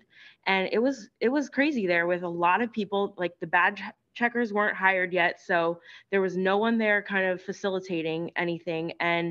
But since then it's decreased, the crowd has decreased because people are kind of getting pushed away. They feel like they don't have these options for themselves anymore. So I think that kind of one of the idea between the courts for holding for an hour is basically you're saying that only 24 players can play for an hour. That's it. Where in open play, you were having, I mean, so many people could rotate through and you could play with many other people. And that's the thing about the, that it's getting nicer. It's already a problem. And when it gets nicer, it's going to get worse, in my opinion. So that's why I think that I would like for you to consider making a change sooner rather than later. And I just think, especially when you look at the 4 to 7 every single day, like, you know, Leslie said earlier that she has that chunk of time in between work. And when open play opens up and then you get there and there's not really that many people there because they've already worked hard to find their foursome to play with. And then if you show up in the non-open play hours and people worked hard to find their foursome, and I've been on the other side of it too, where I worked hard to find my foursome, and there were people that showed up that I usually play with and I felt really bad, like not including them, but I worked really hard getting my foursome there and I don't really want to, you know, let other people in or vice versa. And that's, I think, where more hostility in that kind of feeling that you explained that you felt before has come in. So again, I just wanted to reiterate that and hope you consider some more open play time. Thank you. Thank you. Ms. Memmer is no longer online virtually. I just have one question. We'll do 2 comments and we're going to close after 2 comments. It was not And to can you my again, for the record, your name and Moribond address. Thank you. North Star Drive. It was not to my knowledge, and I'm on the pool committee for many, many years, but it was not to my knowledge that the main reason for charging fees was to be a moneymaker. That was not the way it was ever presented to me. Is that correct or not correct? Correct. We're not looking to make a profit. Okay, thanks. Leslie Allen, 320 South Street. I think the bottom line is with, rather than waiting a year to see how the schedule works, when you consider people that do work that would like to have the joy of open play after work a couple of days a week or 3 days a week is really what we're talking about. It's not to revamp the entire schedule. It's really to look at those days that say open play that usually now start at 7. Is there the possibility that they could start at 5? And that's, you know, I mean, some may say 4, some may say 3, but if you could give us a little something, then I would be able to enjoy Ginty and, you know, not have to find people. So that's sort of the bottom line as a start, because you all work so hard to get this together. And now we've seen, you know, you pivot on all of the other things. You talk about how you're proactive or you see how things that are happening. So I'm sure the rec department would want to try and accommodate people. And then, you know, tweak it again as we need. But at least from the start, we know this is an issue. Thank you. Thank you, Leslie. I see no other members of the public in person or on Zoom wishing to speak. So is there a motion to close the public portion? So moved. Second. All in favor? Aye. Aye. Thank you. Thank you all Thank so much you. for coming. Thank you. The only thing left on our agenda. Investigation is an open meeting. Always welcome to be there. Teresa, Okay. we just have to gavel out for. So with that, is there a motion to adjourn? Is there a motion to adjourn? The time is now 10:20 p.m. So moved. Is there a second? I will second the motion. All in favor? Aye. The next regular Township Committee meeting will be held Wednesday, May 17, 2023 at 7 p.m. in person and via Zoom. Closed session will be at 5 p.m. Have a good night.